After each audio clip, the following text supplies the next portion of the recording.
Father in heaven, we thank you for this time. We thank you that you once again brought us together to discuss matters that are of importance to the community. We pray, dear Lord, that you be with us as we discuss the mental health issues, and especially that this focus group discussion should bring out pertinent issues that will really help our community, especially the mental health and well-being of our community. We pray that you be with the facilitator, that you help her, you guide her in this discussion, dear Lord, and also ask the participants so that we bring out what is necessary. May your Holy Spirit be with us all and guide us in Jesus' name. Amen. Amen. Amen. Before Dr. Charlie gets to us, I think this is a very timely and important topic for us, especially thing has been dragging on. I'm sure that a lot of issues, particularly this time, are very, very pertinent, and I think it's very, very. We are fortunate in our community who can help us with those kind of things. So, Elder Charlie,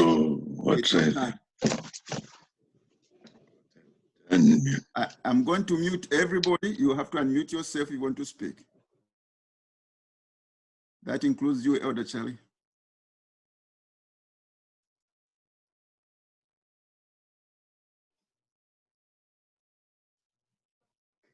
All right. I can go ahead? Sure. Oh, okay. Sorry. Okay, good evening, everyone, and afternoon for those that are in this side of the world. Thank you so much for joining us. And without much further ado, we're going to go into the topic. Today's topic is on trying to, just elicit some information from you as my audience, as adults, as parents, and see, what we can get from that and hopefully use it to better work with our community. That is Adventist Adventist Zambians in the diaspora. Our group discussion is for mental health and substance issues. Focus group discussions will revolve around the following key topics. Topics that are not specified on the list below, but are introduced by the focus group participants, may be probed by the focus group moderator. You do not need to have a mental health problem to attend. All contributions are welcome. I'll try and see if we can leave the contributions and discussions at the very end so that we can run through the whole topic. Nonetheless, it's based on you guys giving me input. So I do solicit for everybody's input. I'm not sure how many people on the group. I can see quite a good number. So right now we have 11 devices on it. I'm sure there are more than 11. Okay. Yeah. Well, that's a good number. At least I just wanted 10 and above. That's good. If we get more people coming in, that's good too. Yeah, my wife is with me here, so you can count her. Oh, okay, there you go. Yeah. Yeah, and Mrs. Monga is there too. Oh, there you go. Yeah, I'm sure there are several people. All right. So the first question is, what would you define mental health or substance abuse problems as? Anyone is welcome to say something. And you don't have to seek for the definition from the book, just your own, your own understanding of that.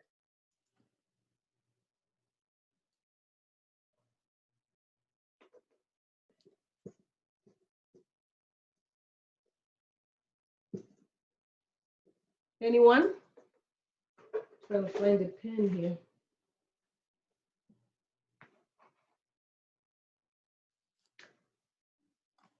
Remember, it's a discussion. It's not for me to give you the definition. I don't have a definition. I want to hear from you what your definition is about what you think mental health is, in your own words, in your own understanding. You know, it could be the actual definition, that's fine too.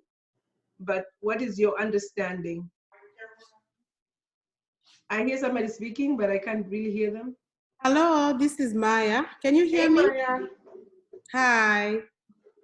I'm not looking at the dictionary definition Okay. for what mental health is or substance abuse problem. I want to define it in simple words, the way I understand it. Mm-hmm. I would say mental health is doing something over and over.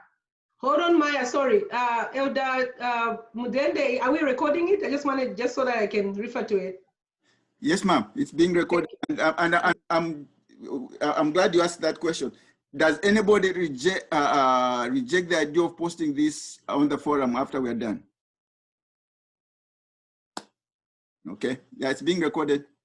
Yeah, for me, I just need it so that I can refer back if I have to, just so that I can, you know, put the points down.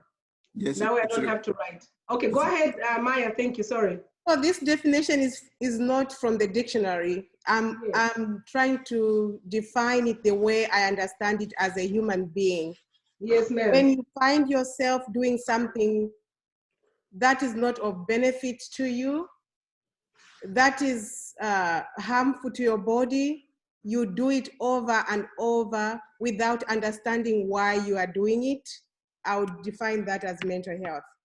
And if you are, you know, like people who drink or do drugs, they don't want to do it, but they find themselves doing it over and over without even understanding why they have to go do it.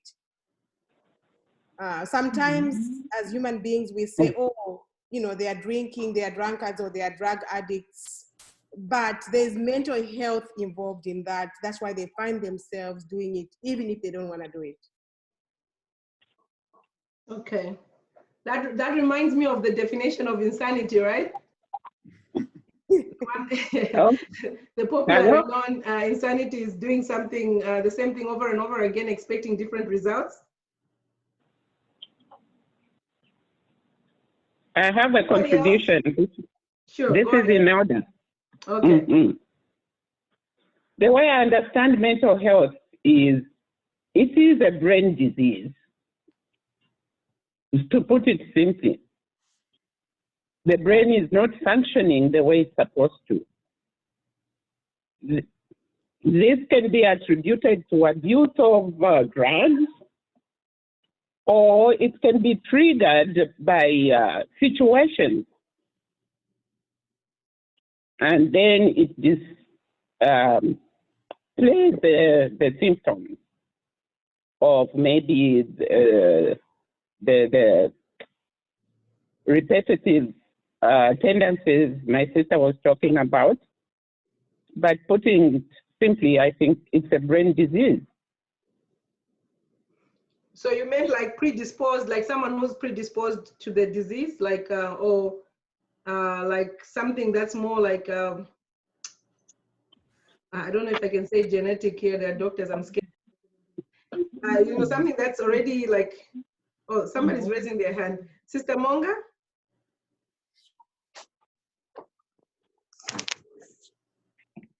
Hello?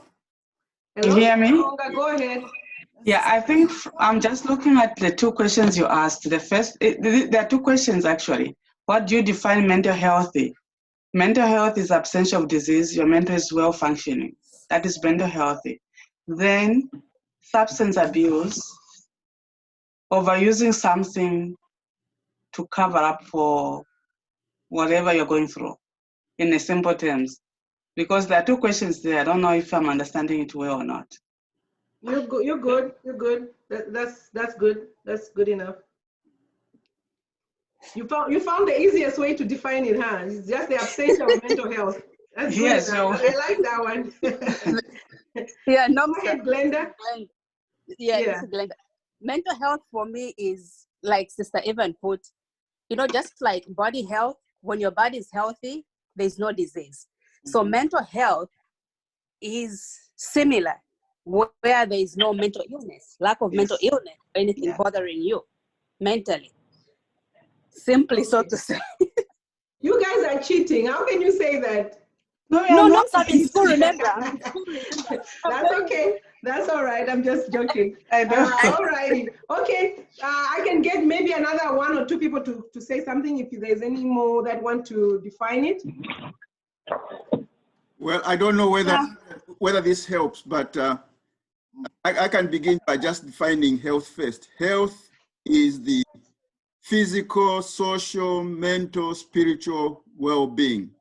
Right. Not necessarily the absence of disease. And so if we can define that, then when we begin to talk about mental health, then we're talking about your situation where your mental, your brain is functioning very well in those areas, and there is no anomaly with regard to that. And of course, if something goes wrong with your mental faculties, then it leads you to do those tendencies probably we're going to be discussing, abuse and stressed out and whatever we can discuss. Okay, thank you. One more person, if there's any one more person. All right, let's go on to second question. I'm not here to define anything. I'm here to probe, information from you guys. So I hope you know that, so that you don't think like, oh, she didn't, define it for us.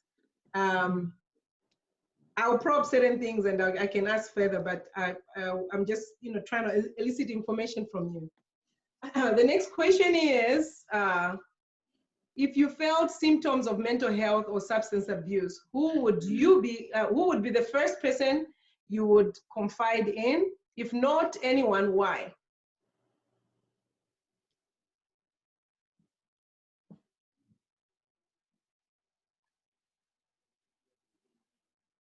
If you had, if you felt symptoms of mental illness, who would, or you had issues of substance abuse coming up, or you're beginning to realize something is a problem, who would be the first person you would confide in? This is just like, just something. It's not like I'm asking anyone to tell me about their substance abuse or mental health issues or anything like that. I just want you to give me, it's a supposition. There you go. So, and if not, if you wouldn't tell anyone, why would that be? This is Marjorie. Okay. I just wanted to say, if I feel the symptoms, as for me, I think I trust me. I'll come to realization that I have problems, and then the next one maybe will be my partner. Otherwise, even if you tell me or anybody tells me that you have a problem, if I don't accept it, I don't think it will work. I think the first person to accept what is going on, it's myself. And once you figured out by yourself that you have a problem and you told your partner, what would probably be your next step? I mean, if you realize you can't resolve the problem within yourself with your partner. No, that's why now I can go for help. Now Okay, so you could go for help. Exactly. Okay, all right. Thank you, thank you. Anyone else?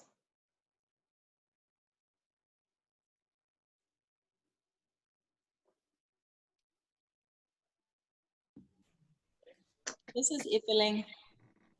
Hello, Sister Ipeling. Yes, probably at first I wouldn't tell anyone, like Sister Marjorie said.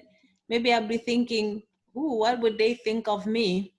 But then if it persists, I'll probably, the person I'll be talking about the most would be my prayer partner to help me pray about it, hoping that the symptoms would go away. So what I'm hearing from you is that your first instance will be, of course, you would not want to tell anyone because you'd be worried about what other people are thinking. That's number one. Yes. Number two, you would work on trying to get, you would try and pray about it to see if that helps. Yes. And then, okay, all right. And if it doesn't help, then what happens? Well, I'm not saying it shouldn't help, but I'm just saying if that didn't do then, what would you do then? Yes, then probably that's when you think of, well, maybe then I need to seek professional help. Okay, you wouldn't keep to the house and just say, I'll just see what I can do myself. Well, maybe it would take longer before I could actually go for professional help. Right. Thank you so much. Thank you. Anybody else? Yeah, Sister Zulu. Hello. Yes, go ahead, Sister Zulu. Hello. Yes. Yeah, I'm just thinking for me, based on maybe some of the definitions about mental well-being, especially the one that was presented by Elder Mundende, is quite broad. I'm just wondering, like, wouldn't it, for me, what would be important first is for me to know, like, what are the symptoms of like a mental illness? You know, mental illness being what it is, sometimes it's very difficult for self-realization to know that I have a mental illness here. And then I should think that it also comes in like in various forms. So I think the important thing would be to know like what are the symptoms of absence of mental health, like the symptoms, in order to be able to seek treatment or talk to anyone or to pray. I think I would need to know exactly, like to be able to diagnose and know that I have a mental health problem, which one? So which one is what will determine what I should do next? Because one might need prayer, go ahead. the other one I might have to seek counseling, or the other deeper one where I'm not even able to realize that I have such a problem and I would depend on others to help me. Okay. All Madam right. Nomsa, Ms. Nomsa. Yes, ma'am. Yeah, there are certain conditions like depression where one doesn't even realize, or some people really don't accept that they're really sick. So in that case, who do they go? How, you know, if they have a spouse, they have family around them sees that there's a problem, but the person themselves doesn't realize there's a problem, or they are in denial. I don't know how that person can even go and get help, other than depending on those around her, either friends or family, to step up and take that person in for help. Okay, well, we will get to that. You know, really, I just wanted to kind of have an idea of how, you know, what you would do if you, what you would do if you found that you had mental health symptoms, and you know, would you talk to somebody? And if not, why? What I hear from the sister that spoke before, the name is gone. Sister Marjorie? No, Sister Zulu. Oh, that was Sister Zulu. No, Sister Zulu, I got your point. There was somebody that spoke after you, before Glenda. Sister Peleng? Oh, okay, I guess. Somebody just talked about seeking counseling and how do the symptoms look like? Who was saying that? Zulu. Dr. Mrs. Zulu. Oh, sorry. I wasn't looking on the screen, so I didn't see the face. Sorry, Sister Zulu. That was you. Okay, I was just listening, so I thought it was somebody else. Okay, so Sister Zulu brought up another point of saying, okay, so how do those symptoms look like? And seeking for counseling, and what do symptoms, oh yeah, that was what I said. So, okay, we'll talk about that as we go along. But I know you did give me a point of saying you trust you and your partner, then you can go for help after that. And Sister Epileng said that she would actually, her first line of defense would be prayer, and then she'd go to the other to seek help. How do the symptoms look like? Yeah, that's a very important point to bring up. It's very important for somebody to know, you know, what symptoms, what is mental illness? First of all, mental illness is very broad. It's not just one illness. It's not depression, it's not anxiety only. It's many other points, you know, like Sister Glenda was trying to also say. So we'll hopefully in the future, we'll also talk about those things in depth, depending on the issue, because like, you know, mental health issues are very broad. We might just have to pick a part every time and talk about it. Thank you, ladies and ladies. There was no gentleman that gave me a response. So ladies, thank you for your response. Number 3, what is your take on the prevalence of mental health and substance abuse problems within our Zambian SDA community in the diaspora, among adults, among young adults, and among youth and children? Just, you know what, I don't need educated responses in terms of, oh yeah, I researched this and that. In your own take, what do you think, where do you think we are with these situations within our community of the Zambian SDA community in the diaspora when it comes to mental health and substance abuse problems within our community? Maybe 20%. Well, not in percentage, just Like, what you, yeah, just tell me what you think, just, or whether you can say, I think it's a lot, in, you know, especially among adults, or it's a lot among young people, or yeah, it's there, you know. You really Here's think what I it's a think. problem, you know? Yeah. Okay. Here's what I think. Yes. For the adults, most of us came here with solid SDA background, and most of us have not changed in many aspects of life. So for substance abuse, it's really not very much prevalent in the adults, but in our children, it's very high. It's very high, and they hide it, but we know about it, but we don't talk about it. We keep that to maybe 1, 2, 3, 4 people outside our homes, and we don't seek help. Thank you, brother. Evans, how are you? Good. Sorry I joined late. That's okay. We enjoyed your contribution. You're the first gentleman. I'm just kidding. Dr. Mundenge was the first gentleman. So many meetings in the stay-home thing. Dr. Cha, I'm wondering what my gender is now. That's a mental issue you're now bringing. Transgender. That's a mental problem right now. That's a discussion for another day. This is my take, and I might be very wrong. We have a lot of it. And we have a lot of it from 2 angles. Some of us came trying to do certain things and have never gone into those things that we wanted to do. And most of the things that we do really are secondary. And as a result, from talking to friends, that brings in a big problem. I might go on a limb. Among men, most of us are being sustained by our ladies. And the African thing comes in, and we don't accept that the ladies can actually carry us, and we begin to have a lot of issues with that. And that brings in a lot of, even going to the extent of clinical depression in some places. It's there. Okay.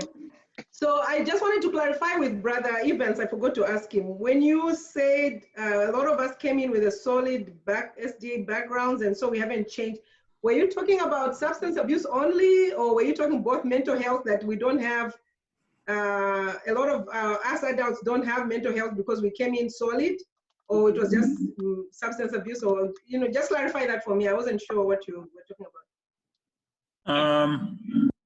I think that one was specific to substance abuse. Okay, all right, thanks. Okay, what about mental illness? What do you say about it?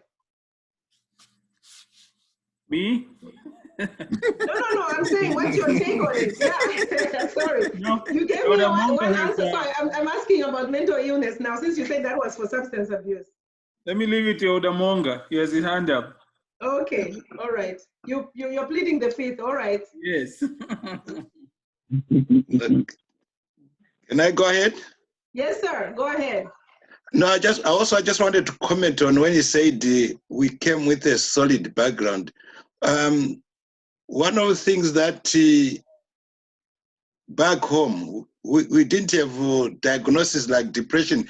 Some people had it, but they were not diagnosed as such. But when you come here, the diagnosis is a little bit different. The same person who was in Zambia behaving differently, when they come here, they would be diagnosed as such. So we may have come with the depression, but here it's a little bit different, but from home.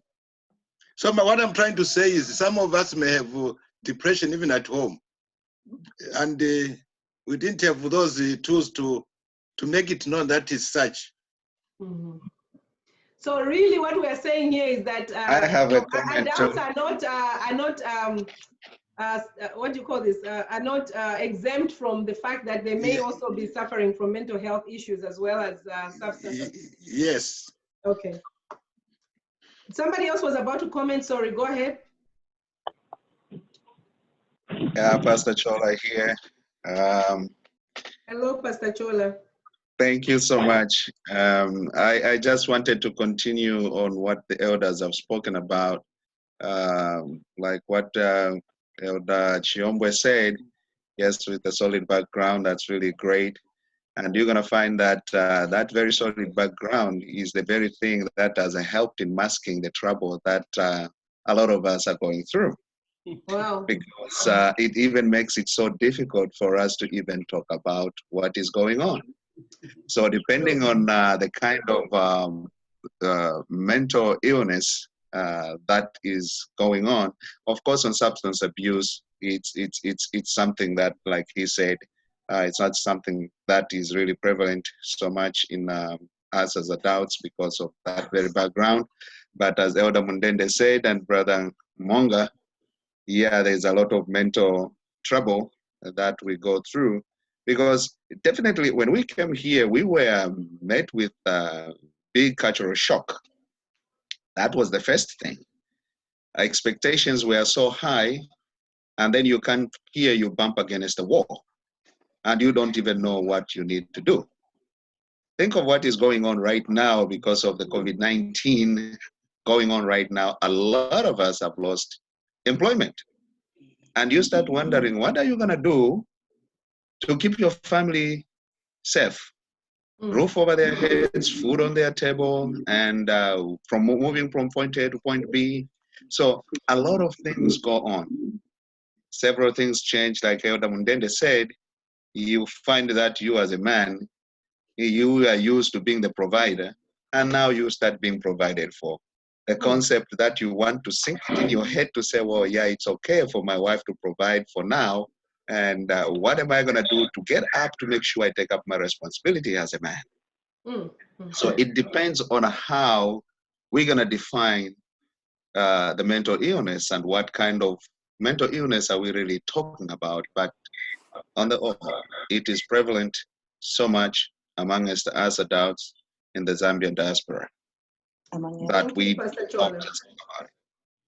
Thank you, Pastor Chola, for that contribution. Very eye-opening. It's very true, because you're right. I mean, the solid background that is presented could actually be the downfall, because now you have to kind of show this solid front, which is not really there. And so you have to pretend when you're actually going through so much, Before I go to the next question, anybody wants to say anything on that particular number 3? Anyone else? Yes.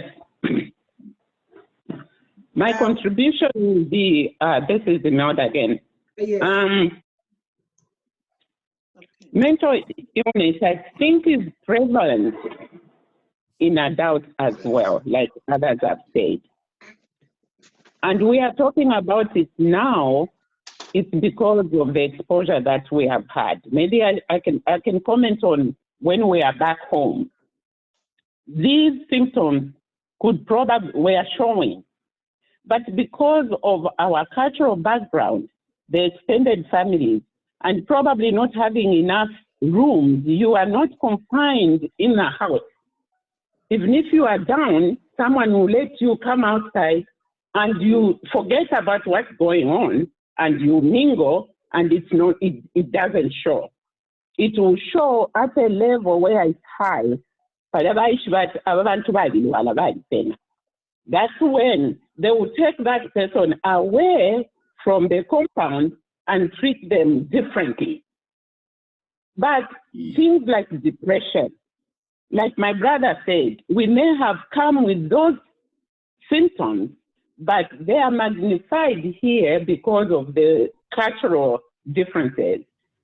You are in the house, maybe probably with your spouse, and they will probably even miss the symptoms because they will attribute that to, maybe, or why is she not doing this? Not knowing that your friend is actually going through a depressive moment or situation. And if it's the husband, the wife will probably be going, anything I say is acting up. What is it that I'm doing? Because we didn't know those symptoms. Unfortunately, we are talking about this in the diaspora so that we are exposed to those symptoms and we can come out and say, hey, I think there's something going on here. We need medical attention. And like you asked earlier on, I think the first person I will talk to will be my primary doctor. I'm feeling this way. If I don't trust anyone, because we come home with those mentality of it's a shameful disease. There's a stigma attached to this disease. And because of that, we are not able to talk about it. Very interesting. Thank you so much, Sister Imelda. It just reminds me of, the fact that growing up, what I knew about mental illness is completely different what I know now. Because growing up, I lived in Kabwata, and we lived, I remember there was this madman, we called him madman that time, who would come around and, and would say, Chofunda, would call, and, we really didn't understand what it was, and we made fun and we did all kinds of things because, and when you look at those things, that's what, also kind of mapped our way of thinking, and, shaped us in a certain way. So meaning that mental health issues in Zambia is such a big stigma that, most people won't want to talk about them. So imagine coming to the United States and you're having problems and you really don't want to say anything to anyone because you don't want to be labeled, so. That's okay. One more point I would like to add on the substance abuse part. Yes. Yes, we may say, probably right, probably may not, that among the SDA community, we may not have a problem with substance abuse, but I'm just thinking, is it really so? I think the thing about the way we live is that we are so scattered. Seem to be together like this because we can come on Zoom or have prayer meet, but really we don't interact, so we don't know exactly what is going on in our homes, in our as individuals. And also, it's a large community. There's a smaller group that seems to be active, okay, but there are, again, a number of us who may not be very active. So do we really know what is going on in terms of issues of substance abuse? Can be alcohol or drugs, smoking, all those other things. Yeah, and as a community, sometimes we tend to be very, we have our own cliques and people that we are close to. And so there's a lot of other people out there that might be Adventists that we're not so close to. We don't know what they do.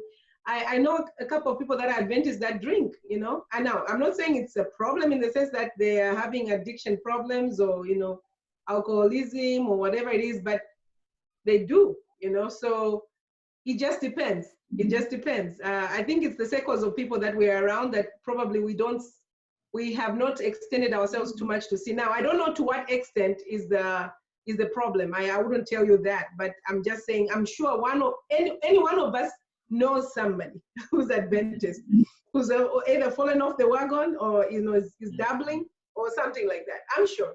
But nonetheless, maybe there are some people who don't know, so that's fine. That's okay too. All right, I'll go to the next point. Yeah, that's it. Go ahead, Mr. Lungu. How are you? I'm doing good, thank you. It's good to see you. Good to see you too. Thank you. Yeah, I wanted to go back to what Elder Chiombe said about our young ones. I think the challenge is real with our kids. And unfortunately, what I've observed is most of our kids that went through our Adventist schools are probably most of them are the culprits. For some reason, I don't know why it's like that, but I've had an opportunity to talk to a lot of these kids that were like very decent kids before they went out to boarding schools, to Adventist schools. And when they come back, they just become like monsters on drugs and stuff like that.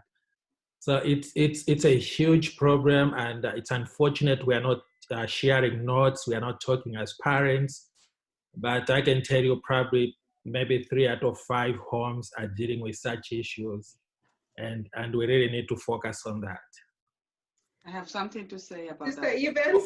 Following that, Sister Charlie. Sure, go ahead. Our family has had those kinds of issues. But the most devastating thing was for me to learn that our son had 3 times tried to commit suicide. And that was hard to hear. But thank God, the 3rd time when we heard about it, he said, "Dad, don't worry, I'm getting counseling." And it seemed I've been under counseling for the past 1 week. But he said that he had tried to end his life 3 times, and 3 times the Lord didn't allow him. So it's real. Mm-hmm. Okay. Thank you, Elder Mundende, for sharing that very personal story. Thank you so much. It's very helpful for others who are having a hard time. Yes, go ahead, Sister Yvonne. I think the hardest thing which I've found about us Adventists, I'm very comfortable to talk about my son who is going to Harvard right now.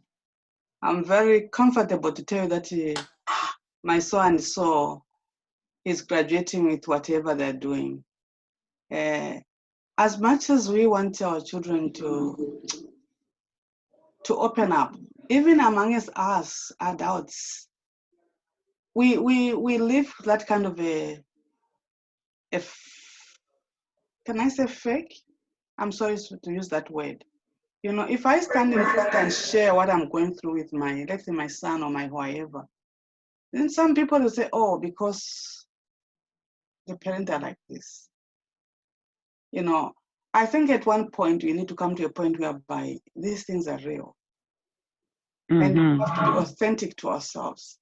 Because, it's very easy for me to stand and talk about it. I pray for my son or pray for my daughter, she's graduating, she's having an NCLEX to write, than saying the real things which are happening in our homes. Until we are alive at that point, also as parents, probably it's going to be very difficult to come up like the way we are discussing right now. I'm hearing like what Dr. Mdende said, just breaks your heart. It's like, you look at somebody outside the way they appear, like everything's fine. Everything's okay, that's a perfect home. But people are dealing with a lot. But we are a community, I don't know. I still come back to Evans where I said we come with this solid background from home. And this thing is shielding us from seeing the real things, I am an Adventist. What are they going to say if I stand in front of someone and say, you know what, I'm just breaking down, I'm depressed. I say, what's wrong with you?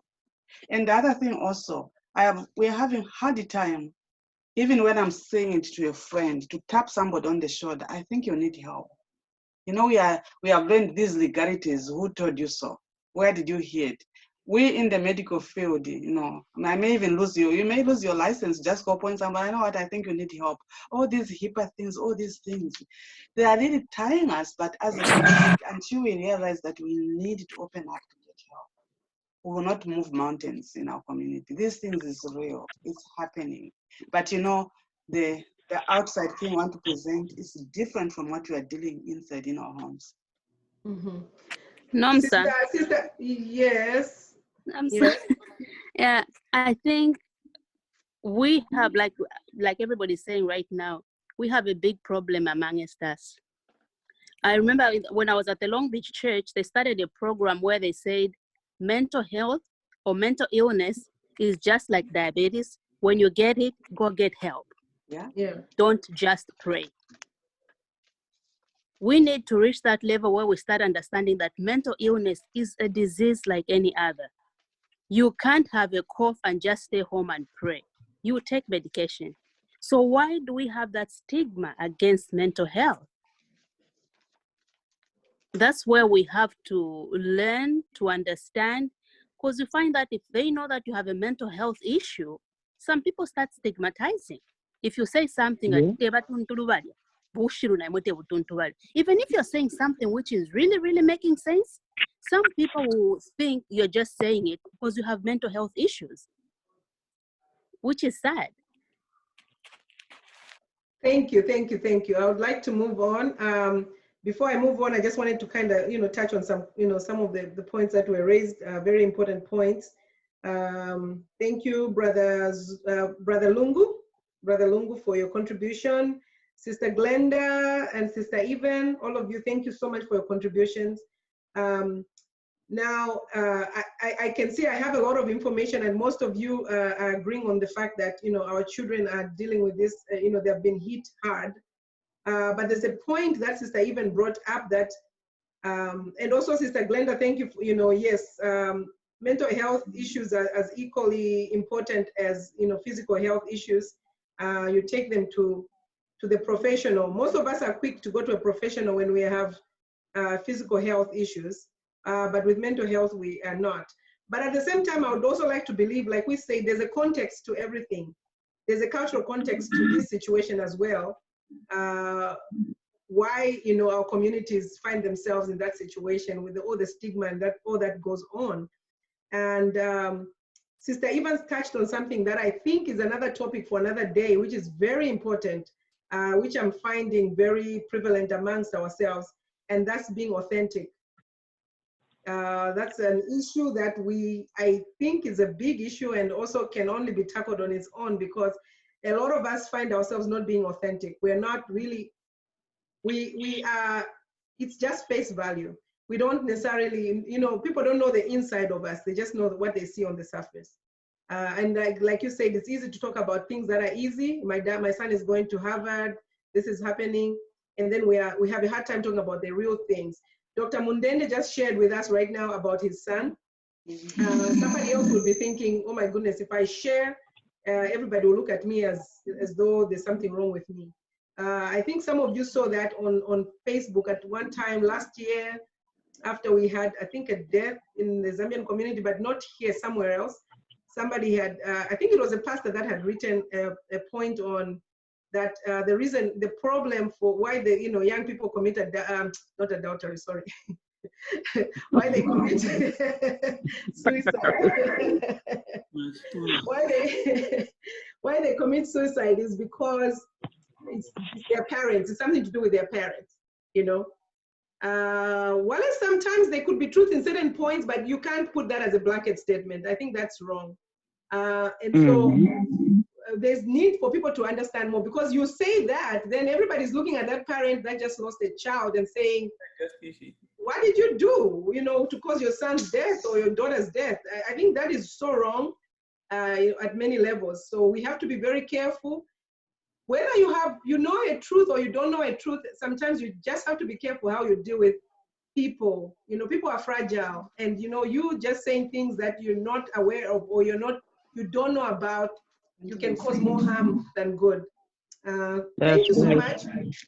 We'll go on to question number 4. Question number 4 says, what do you like most about our Zambian SDA community in the diaspora? Share some good things now. Tell me something that you like about our community.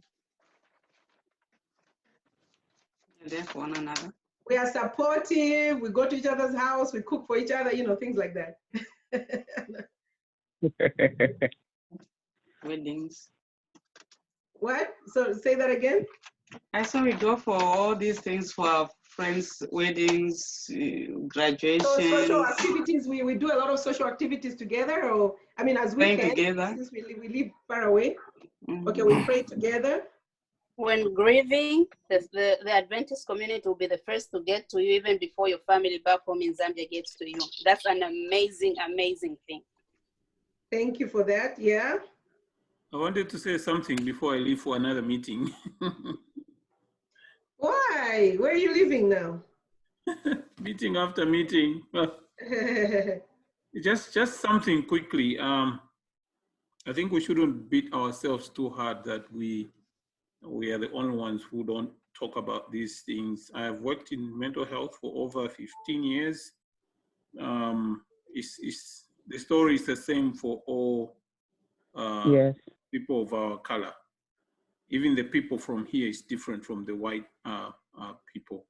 So I think as we move forward, we just have to look at the solutions. What can we do? How can we cross this huge barrier so that we can be open? Our friends here, their culture is very expressive. If you meet them today, within 10 minutes, you know everything about their lives, everything.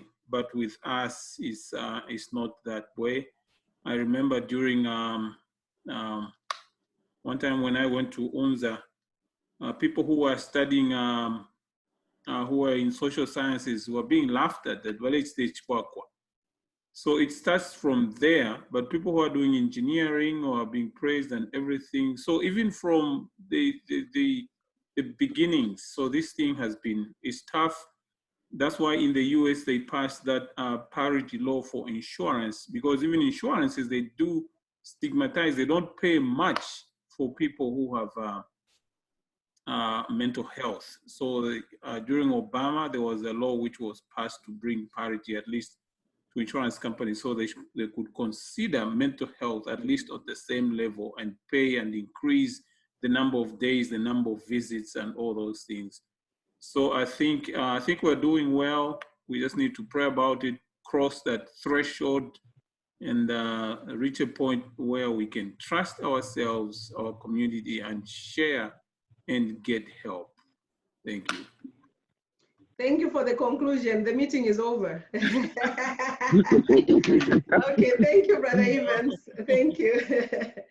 So yes, we were sharing about the good things within our community. What are some of the things that you guys like in our community? Pastor Chola here.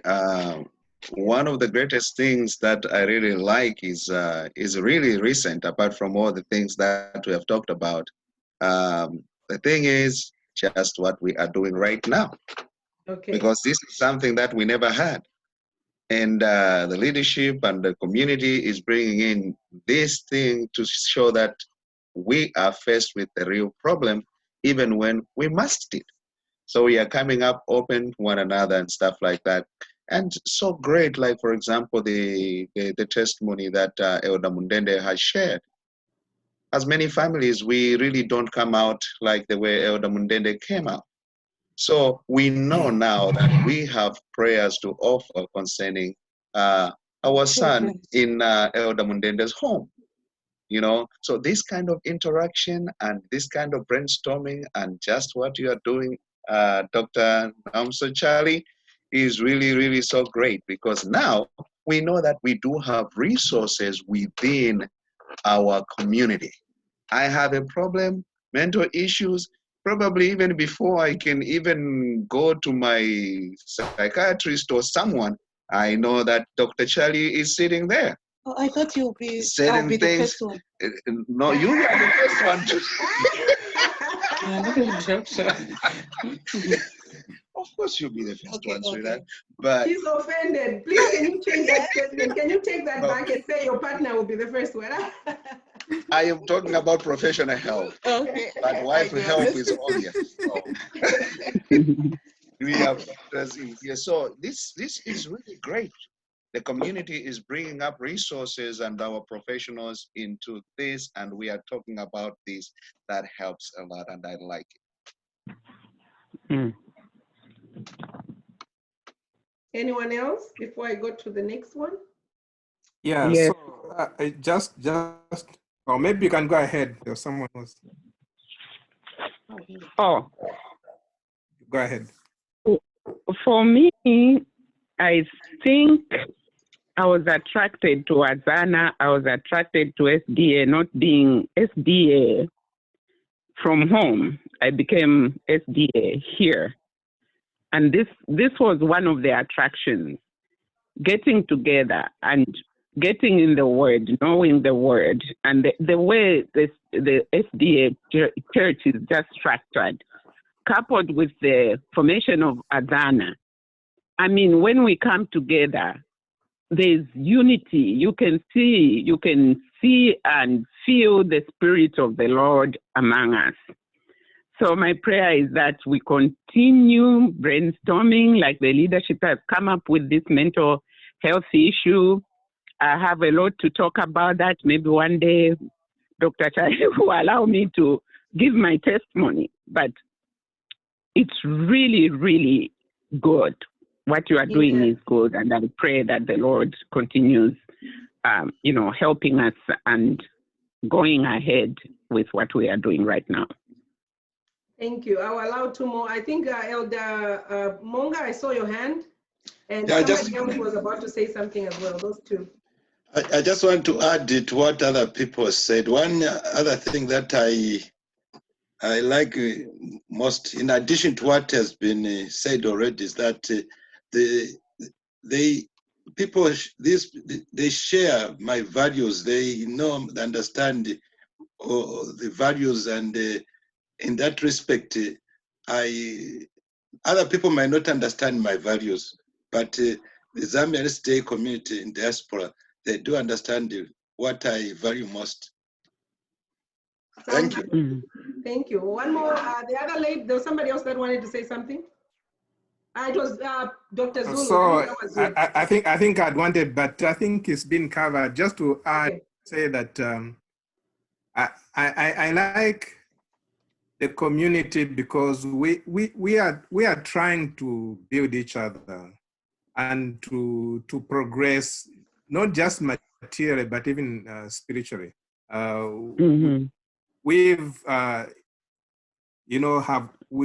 We come together through the media, Friday meetings, pray for one another, encourage one another. We have these chapters where we, try to come together in smaller groups to build one another. So I think if we can continue that spirit of building each other, not letting anyone remain behind, we may not have done too well in bringing each other up, or everybody up and looking out for one another. But I think let's continue with that spirit, trying to really look around for each other and bring each other up. Thank you, thank you. We'll go to the next question. Now, on the flip side, what concerns you most about our Zambian SDA community in the diaspora?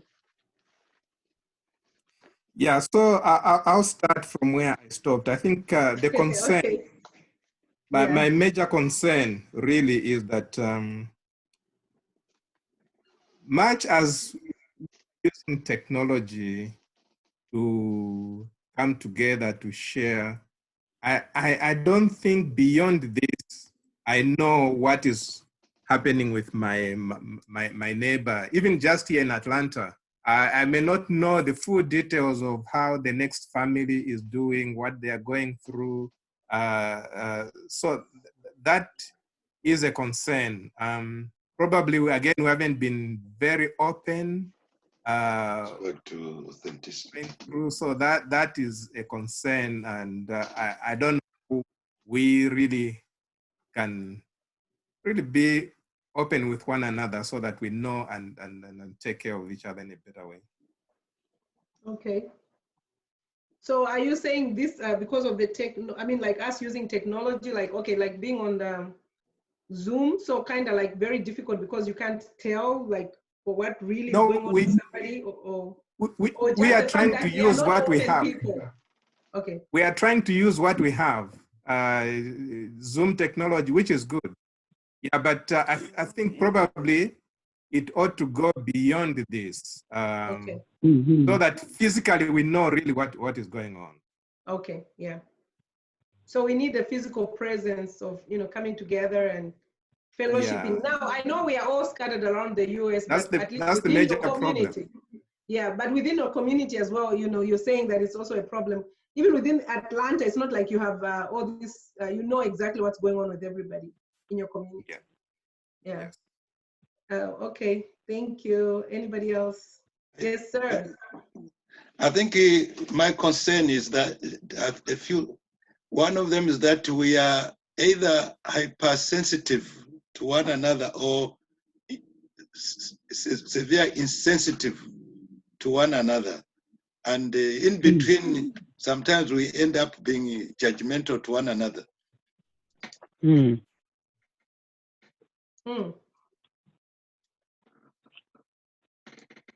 Anybody else? Yeah, I think I'll say something. This is Lungu again. Oh, okay. I think what worries me the most is after our generation, what happens? Our kids, are they going to continue with this legacy?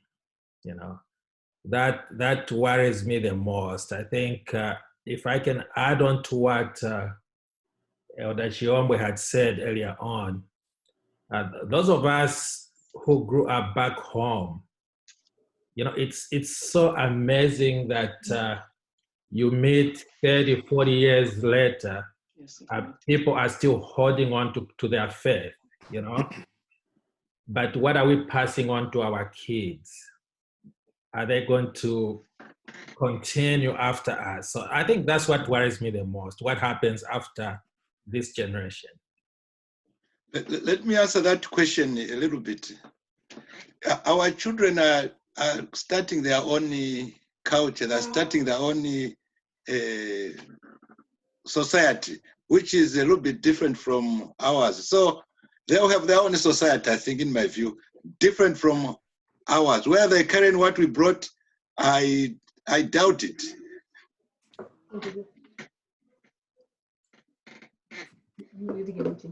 Thank you, sir. Thank you, sir. Well, I can help else? a little bit. Yeah, Dr. Charlie, I think that's where now where the chaplain comes in to bridge the two thoughts. Amen. All right, go ahead, chaplain. Elder Longo is really concerned about what we are going to leave behind and what legacy our children are going to take. And Brother Monga has also seen on how things are going, and these kids with the social media and all the things that they do, they have just taken up the world of their own. But now the question is, what is the most ideal? What is it supposed to be? The Bible tells us to say, well, train up a child in the way he should what? He should go. So when he grows up, he's not going to leave that. Yes. Yes, it's really true. The worry is real. And the evaluation also is real. But we got just to do what we got to do. We got to give our children what we can give them. And they are going to make the final decisions at the end. Our prayer is that, Lord, when we look back, we are not going to blame ourselves as parents to say we did not do what we needed to do. The way we are bringing up our children end up to be anything that they want to do, even if we have done everything possible in our power as parents to try and help our children, but they end up something else. But the thing is, when as a parent you sit down, you look back, our goal is to make sure you say to yourself to say, well, regardless whatever has happened, regardless whatever our children have decided to do, I did everything I could do in my power. I prayed in the way I needed to pray as a parent, but they just ended up to be what they have done. So you're not going to blame yourself. You're not going to be guilty, but you just wish they fall. Can I say something, Doctor? Well, yes, and I would encourage everyone to stick to the concerns about the community. Thank you, Chaplain Chola. That was a good answer. I'm hoping that Brother Lungu is a little bit settled. But yes, go ahead. Yeah, I think my concern with our Zambian SDA, like what I said, you know, we are bringing up our kids, we are bringing up of culture. Like Sister Monga said, we just have to be true to ourselves. We need to be Christians, no fakeness. Our kids, they know us. They know when we are faking and when we are real. We need to be Christians. As Zambians SDA community, we mask everything. That is why we can even say that we don't have any mental problems. We don't have any abuse. We need to say we are in the world where everything is happening. We are not in heaven, we are here. It's happening, and it's high time we put a mirror and look into our images and say, do you know what? This is real. And when we go for, if you are a pastor, you are an elder, you are a Christian, you are a Zambian, be real to yourselves. And the kids, that's why we are scared of our kids, because we must it. And then our young adults also, they know us, and guess what? Even them, they are learning that, okay, mom and dad don't talk about it. And then we have the youth, we have our children who are different. They don't talk to us, and before we know it, we see it on social media. We need to be real. Let us not be fake Christians. Let us be real. That is me. Thank you, Sister Chola. You know, it's a very important point. Hearing a lot of young people, I've had young people telling me just how fake it is at home. Sometimes when a parent is one thing at church and another at home and another in the community. So the pictures we paint, and our children are watching, but we always think that our kids are not, they don't understand those things, but they see it. And remember, your kids are growing up in a different community other than the one you grew up in Africa. We followed a lot of stuff that happened. Our parents, what we were told, we were very obedient children, I think, for the most part, I would say. But coming here now, the way my child reasons and the way I reason, two different things, you know. So they look at that fakeness and they're just like, be real, you know. And then we don't understand what's going on afterwards. So it's, you know, Sister Chola, that's a very important point. And I hope that one day we're going to just discuss authenticity. One day we're just going to talk about that, you know, among adults. I think that's a topic for the adults. All right. So we'll go on to the next question. Do you feel equipped to deal with a child, youth, or young adult dealing with mental health or substance abuse addiction disorders? Just from your own perspective, if today your child came in and said, Mom, I'm very depressed. Mom, I feel like I want to kill myself. Mom, I feel like dying. Or, you know, I do have a serious marijuana problem. You know, I smoke marijuana every day. Or maybe you don't, they don't tell you, but you catch them at that. How do you feel that you are equipped to deal with that? Just from your personal views. Sister Charlie. Yes. I think that's a very unfair question. Oh, sure. Yes, very unfair. Because most often you don't even know. Yes. You don't know your child is going through these things until you hear like what I said. This thing happened 5 years ago. Everything was fine at home. Nothing happened. We didn't suspect anything, and yet our son had tried. I'm going to repeat that 3 times to take his life. And the thing that I think I would have loved him to come to me and say, Daddy, this is what I'm going through. Right, right. But that wasn't the case. Yeah.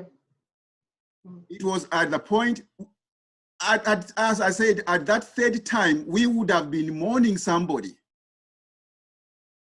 But God was gracious enough to keep this young man alive even up to today, 5 years ago. So I think what you are doing, let me just say, what you are doing right now is what we need in the community, because we know where to go. I know where to go now because of my son's experience. Mm-hmm. But I think what we need is what we're trying to do in this health and wellness group, where we begin to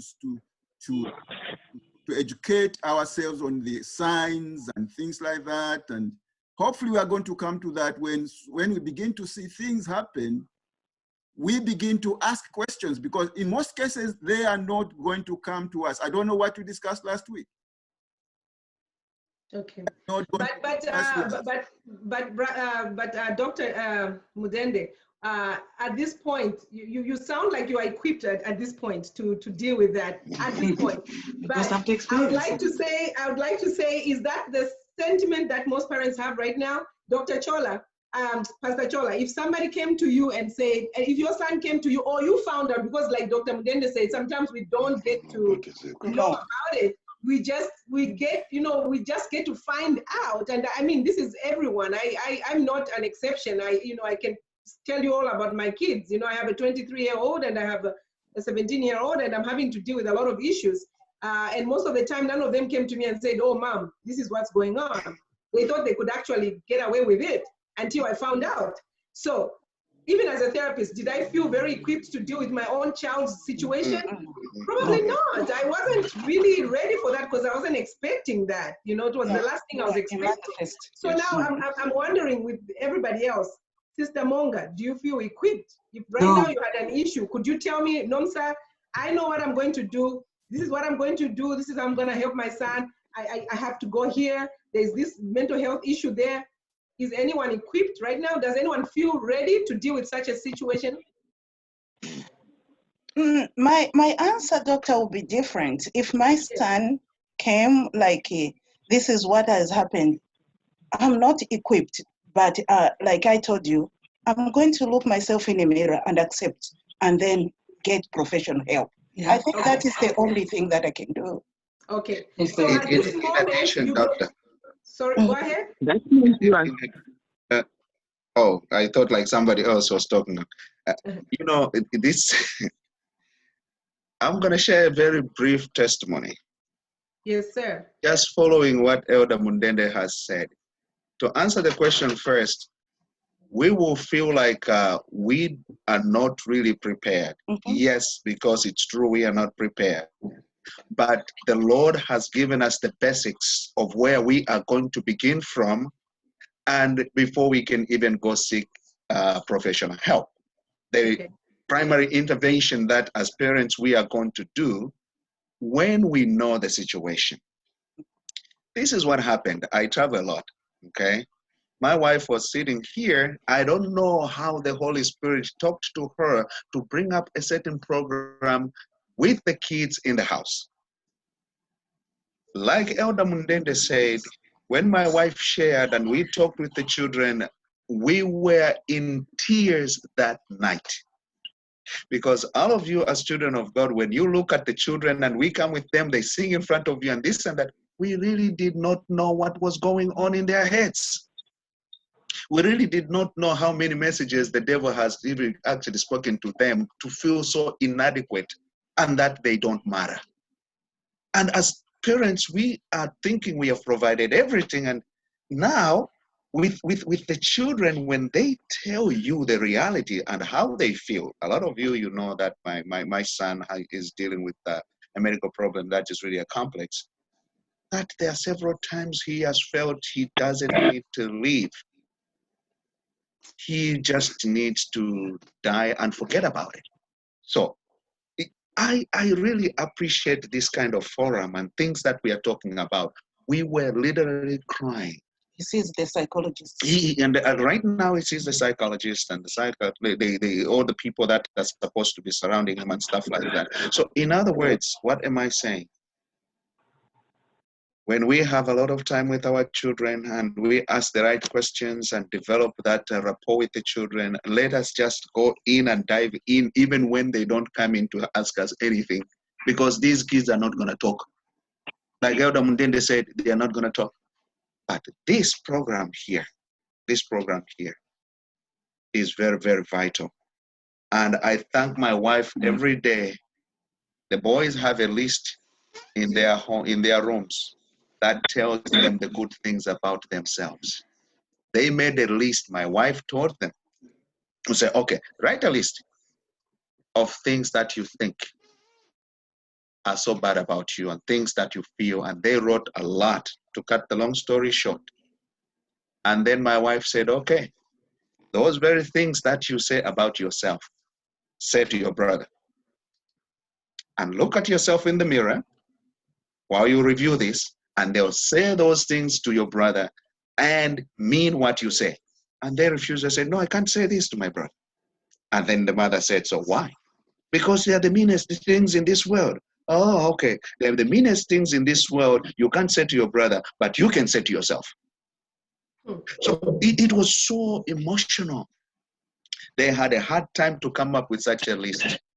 But when it was on the other side now to write about good things about themselves, and now you got to say this to your brother, it was the easiest thing that they could do. It was a piece of cake.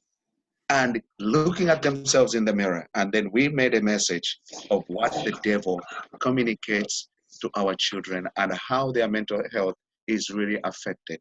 The joy is greater than the gloomy situation we experienced at that time. So please go on, Dr. Charlie, and please, Elder Mundende, keep praying. And parents, I advise you and encourage you, keep praying. We don't feel equipped, but the Lord has given us few things, few specs we can begin with before we can even go see the professionals. No, Mr. I think the question really briefly is maybe for another time. How are we going to make our children tell us what they are going through? Because I think that's a real problem that is out there. How can they be open enough to come to us and tell that this is a problem? Okay, sounds good. Yes. I just wanted us also to be very much aware, which I think I did drive that point in terms of awareness and being equipped. Most of us do feel like we are not really equipped with that. Having to deal with a child going through mental health issues or substance abuse issues. As much as we may have some, but we probably don't have some of the tools, mental health tools that we can deal with it. But like Pastor Chola said, it's a very important point, because at the end of the day, I think for any of us Christians, the first thing that comes to mind is first we have to pray and ask the Holy Spirit to guide us in everything that we do. After we've done that, there's still other issues that we might have to also, because God has given us, a mind to really work through some of these things. So we want to make sure that we have doctors, we have all kinds of people, professionals who know how to handle this.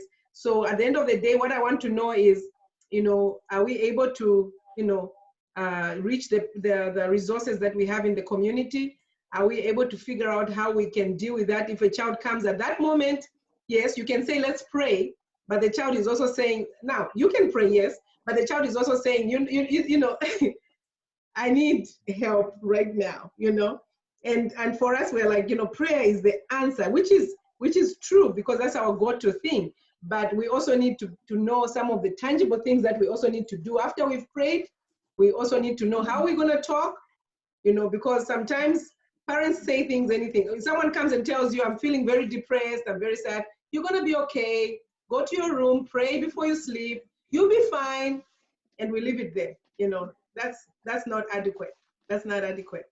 So all those kind of things. Now, like I said, today, I was just trying to hear from you parents about stuff. So I don't have the answer right now, Brother Monga.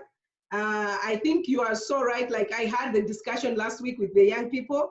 And I think it is very true that young people have a hard time expressing themselves. But part of it is also that they have a hard time because they feel that parents always come up with rebuttals of their own, yeah, you'll be fine, be strong, you can be stronger than that and stuff like that.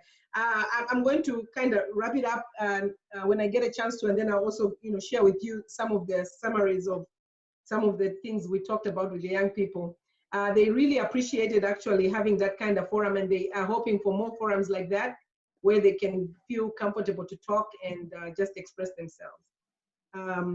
Thank you for that contribution. So right now what I see about number 6 is, how do we even get our kids to talk first before we can say we can handle it or get, we can be equipped for this issue, because they are not even talking, so it's hard.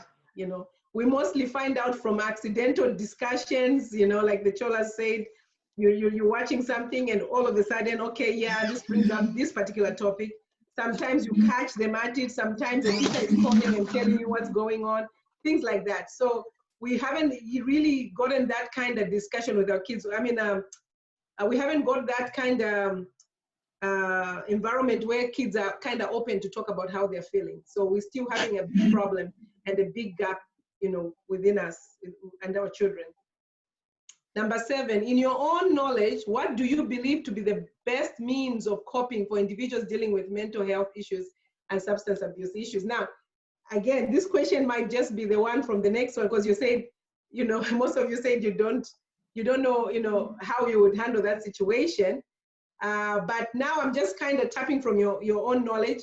What would you do if you were dealing with, what would you, if a kid came to you and they said they were depressed, or maybe they were telling you about a distorted thought that they had, about something they want to do. If that happened, how would you deal with, with that situation? Or if your child came and said they had marijuana problem, what would you say?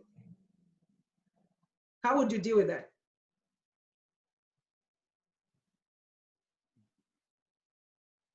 I don't know, so this is before we come to that question, I just wanted to point out something. At what age can you consider your child to be having a mental illness versus throwing a tantrum and seeking attention? I say so because most of us have younger children who are very dramatic. They are very, very smart, and they know how to get what they want. And in conversing with some of my friends at work and, other parents who have, especially children who are the ages of maybe 7 years, 8, 9, somewhere there, I've discovered that it's a very, very kind of fragile age when a child knows what's right and what's wrong, and they know what their rights are, and it's very difficult for them to balance things up.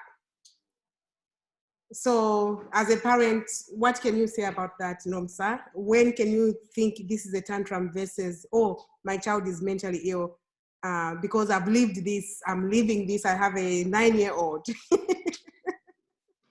Well, Maya has turned the tables around. I'm supposed to ask the questions, but now she has a question for me.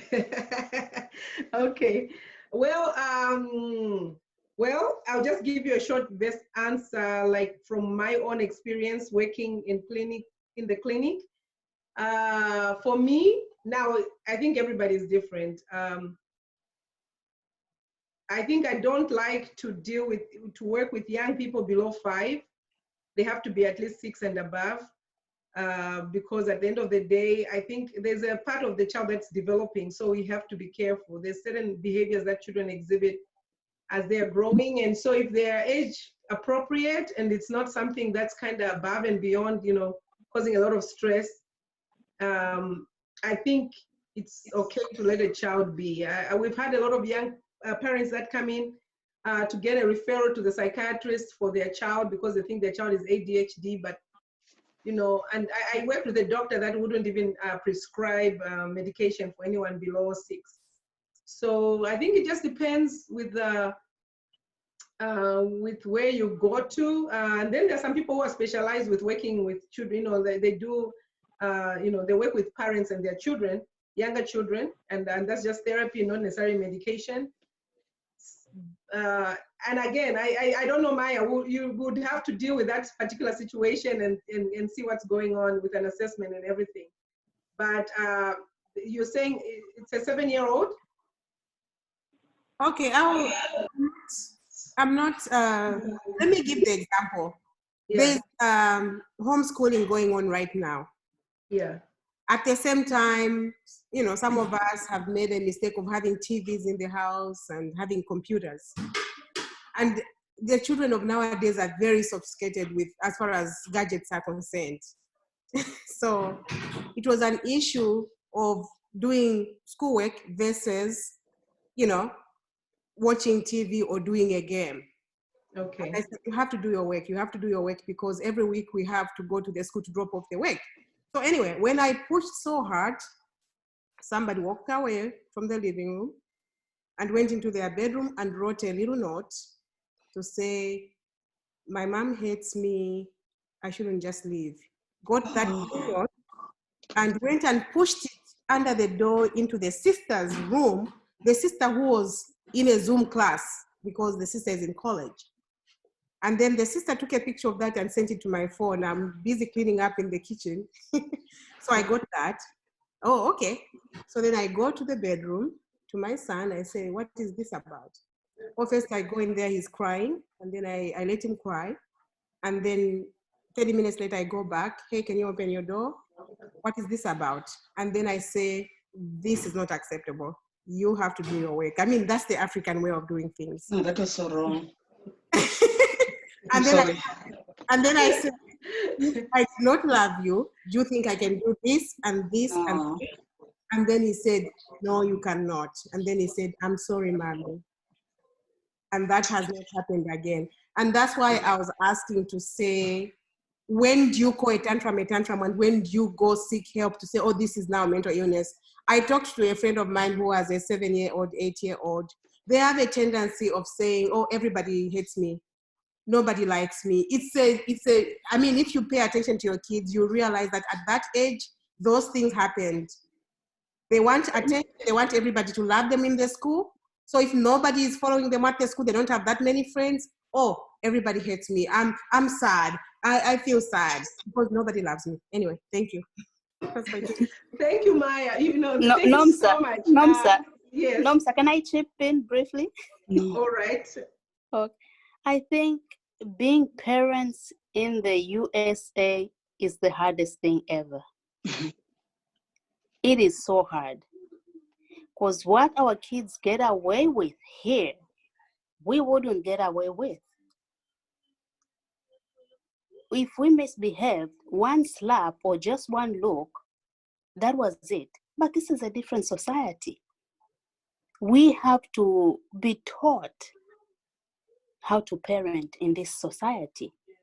The way we were raised doesn't work with our children. So as parents, Nomsa, please educate us. We're really struggling.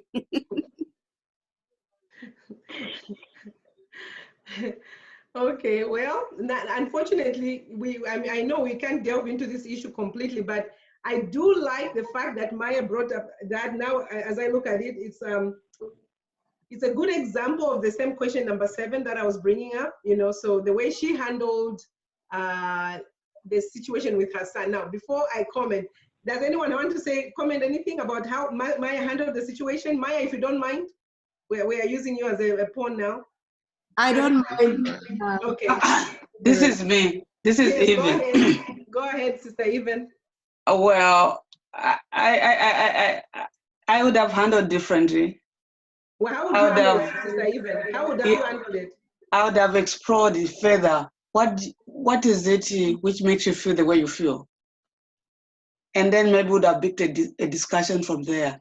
And what is it you, Lily, let me understand you better. Is it the school? Is it the TV I cut off, or it's more than that? Okay. What else can we do better? Have explored. Yes, because that way it would have given me an idea whether it's a tantrum or somebody means it. And because the way, I don't know, I'm not trying to blame, that is a very good example, and I really appreciate somebody can come up with such an example.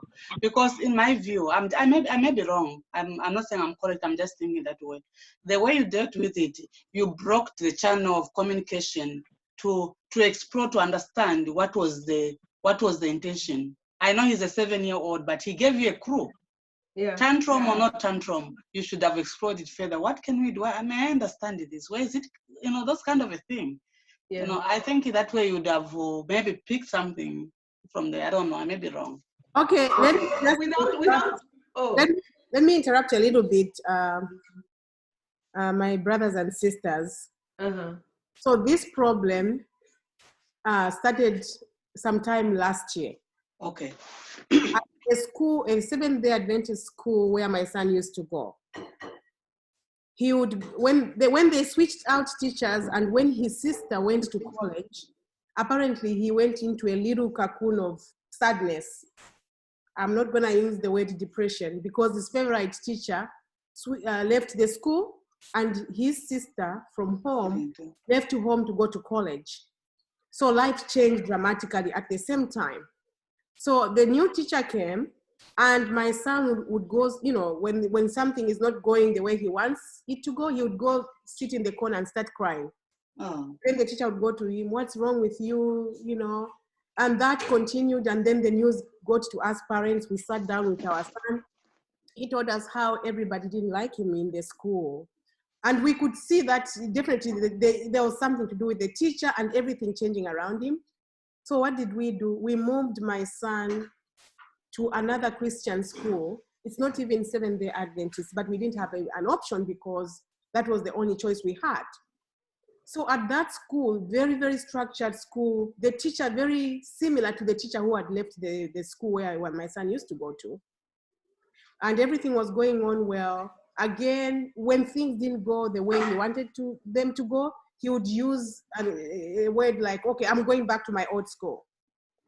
And the teacher was very good at communicating with us because we told the teacher exactly what happened at the previous school and that we wanted to help our son so we can see what the problem was. So long story short, we had, I literally took my son to the doctor.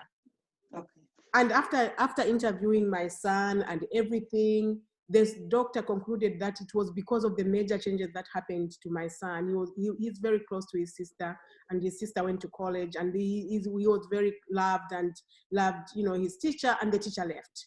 So those two changes could have affected him. That's what the doctor said, and encouraged him to open up and embrace new friends and that we should go back if the problem continues. So anyway, because the new teacher started confronting the problem with me, every time my son did something like that, go in the corner, the text would come to me right away. And at home, I would not say, oh, stop it. No, I would talk to my son, we would discuss, converse, and I can rest assure you that that problem ended, and now he's up at the new school and he's performing really, really well. Of course, now we are in COVID-19 where I had to be the one to tell him to do his work at home. You know, and that's where I'm coming from. It wasn't like I was just like, no, you can't do that. No, I have realized what the problem is with my son. I know that he wants this and that. He wants things to go his way. When you tell him to do something that is not a desired activity, like everybody else, he doesn't like it. Thank you so much. All right. Thank you so much. Thank you so much. So I would just take a note that, these are some of the discussions that we can kind of continue to have because, like I say, they're all big discussions on their own. And thank you for sharing that, Sister Maya. One of the things I would say, one of the things I look at, if I had to look at that, if you brought it to me was, because anytime somebody says, I don't want to leave, you're thinking safety. What are some of the things to look into when you have to deal with the safety issue? Now, at the end of the day, like you said, you know your son best, and you know when he's when he has a tantrum, you know if he's manipulative and how he tries to manipulate to fit him. So at the end of the day, there's also that element where you have to understand that. As a clinician, I've had many kids come to my office and tell me, fabricated stories about their parents. Now, for me, who doesn't even know that child, it even becomes even harder because at the point you're trying to figure out, is this child manipulative, or is this child really going through this, or is it really a safety issue and stuff like that? It becomes a little bit more complex. But with your own child, whom you've lived with all the years of his life, I'm sure you know when to do that. But it's always good to be very safe as well. It's okay to explore, because you want to make sure that you're not missing anything. Again, as parents, we can take things for granted and you'll be just like, oh yeah, he's just being manipulative. but it's something that he uses all the time. So you never know when something changes or flips around, you know. So anyway, it's complex. You know, it's case by case. It all depends. Thank you so much for sharing. I'm gonna go ahead and go to number 8. We're running out of time. Do you know how to access mental health and substance abuse resources in your area? Pastor Chola and Sister Chola, if I ask you today in your area, do you know where you can find a local clinic that deals with behavioral health, your psychiatrist in your area, or Yes. how to get resources in your area for that? Yes, ma'am. We have the number, and if we don't, we can use the primary doctor. Thank you. Yeah, because the primary doctor can also do a referral as well to Yes. to a clinic or anything like that. Yes, ma'am. Sister Even? Yes, ma'am, I do. Okay, Sister Glenda? Sister Glenda, do you know how to access mental health and substance abuse resources in your area? I do, because my sister-in-law works in mental health. So, okay. She's your resource. Yes. Okay. Maya, Sister Maya, do you have ready access to mental health resources in your area? Sister Nomsa, I work in the emergency room. Yes. As a case manager who deals with people with mental health issues. I do placements for psychiatry patients, children, and adults, and I'm very, very familiar with the resources. And as you said earlier, to say, you know your child, you can tell when there's something different. You know, I kind of know my son, and I cannot be smart enough, and that's why when something bad happens, when somebody takes their own lives, we can never be smart enough. So I'm not saying I would know. I have to be cautious and, you know, watch out for those signs, right? And yes. I would never know. I'm not saying I'm smart enough. Nobody is. That's why we are always victims to this. Right, but right. At the same time, you know, I've given you a background of that. You know, we've been through things with my son, and I know when he wants what he wants and what he's trying to do. And talking to other parents who have the age of, you know, 8-year-olds, 9-year-olds, 7-year-olds, most of them are going through this. The children feel like they have to be team leaders. They have to be liked by everybody. If things are not going their way, they call it, oh, nobody likes me. Yes, ma'am. Thank you so much. Thank you so much, Sister Maya. That makes sense. I will ask Sister Nali. I'm just picking random names, so please don't be offended. Nalikando, Nachilove. Yes. Yes. Do you have mental? Do you know, or can you access mental health and substance abuse resources in your area? Yes. Right now, I have my children are adults. They're ranging from 24 to 30. Yes. 2 of them are still at the university. So universities, they have those resources. They have clinics where they. Oh. We can hear you, ma'am. We can hear you. Yeah, they have clinics where they can go. There are student centers where they can go for that, and also we have crisis centers where you can call, and also the public health centers you can call, or you can call. What can I say? There's a number called 411. You can call that one to access. Right. Okay. Yeah. Ours in this area is 211. Okay. I see Sister Mwila. Sister Mwila, are you ready? Are you able to access mental health resources in your area? Yes, ma'am. We do have access to the mental health. Thank you. I'll have to check into substance abuse, but I know we do have access to mental health. We actually do have psychology that we've worked with in the past. Okay. Now, other than that, do you know how you can access those things? If you didn't know. Amwila. Substance abuse? Yeah, well, substance abuse, mental health. Let's say if you didn't, okay, so you said you don't know you don't know any resources for substance abuse, but do you know how to access those resources? Yes, I do. I believe we do have some numbers that have been written down. You know, as somebody else mentioned, you know, we haven't dealt with substance abuse issues directly, you know, with our children. However, we would like to be, you know, prepared and in learning about so many things that are happening in the world. We would like to be prepared and not try to run around at the last minute. We have, as sister previously mentioned, I think one of the places the school referred to us was a psychology counseling center, because we were trying to figure out the children's placement and development, you know, in terms of where they were, you know, with the schooling, in terms of wanting to know their placement, because there were issues of, you know, being young and being able to handle certain grades in high school. And so I have been able to do that. And our church does have a bulletin board where we have numbers to call. And, you know, I believe that's something that, you know, our family needs to compile and put somewhere and say, this is an area where this stuff is. But as far as knowing, you know, where to go with substance abuse, I have to do a little bit of work to just figure out where that information is. Thank you, thank you. Last but not the least, Brother William Manda, could you unmute yourself and tell us if you have, you know, how to access mental health and substance abuse resources in your area? Brother William Manda? I see a Brother William Manda on here, but okay, maybe not. Okay, Sister Beatrice Makesa. Hello, Sisi, how are you? Brother Manda raised his hand. Oh, he's there. Okay, sorry. Okay, go ahead, Brother Manda.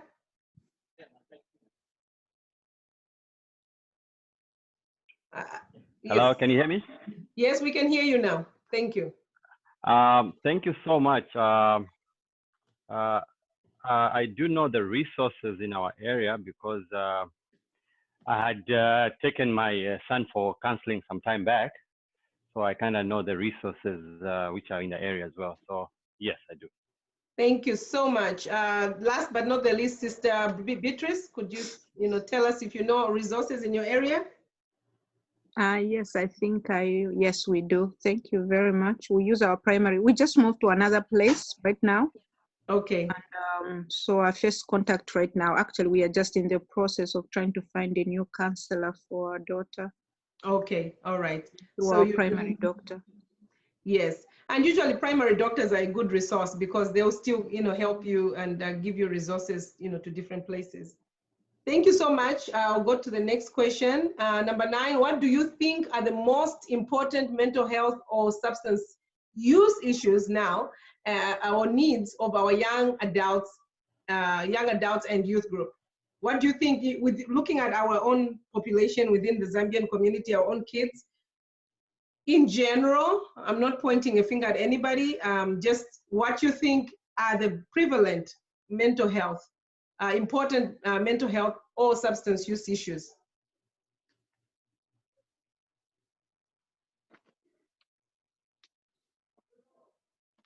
Alcohol. Yes. Alcohol.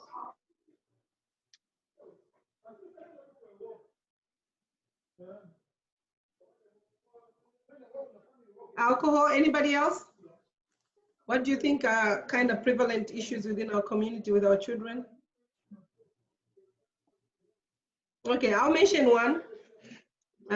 If everybody agrees with me, depression. I think depression is a big deal, which can also lead to a lot of, abuse of substances.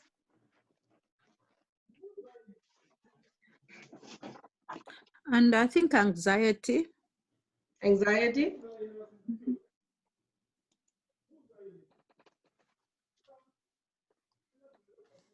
Yeah, this is long. I think weed is a main issue too. Yes. Actually, it's a big one with all this what do you call this, waxing and stuff that's going on nowadays, you know. And if you don't know, you know, you can't even smell it. You can't tell that they smoked the wax or whatever they call it. Wax of what? Yeah.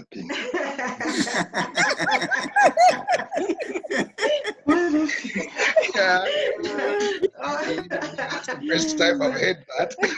That's our answer to number 7. I think she's just answered our number 7 right there. Okay. Okay. Yeah. No, wax is a form of drug that they, you know, it's kind of like an e-cigarette kind of thing where they smoke it using their little vaping, whatever, you know, gadgets. It contains marijuana. Okay.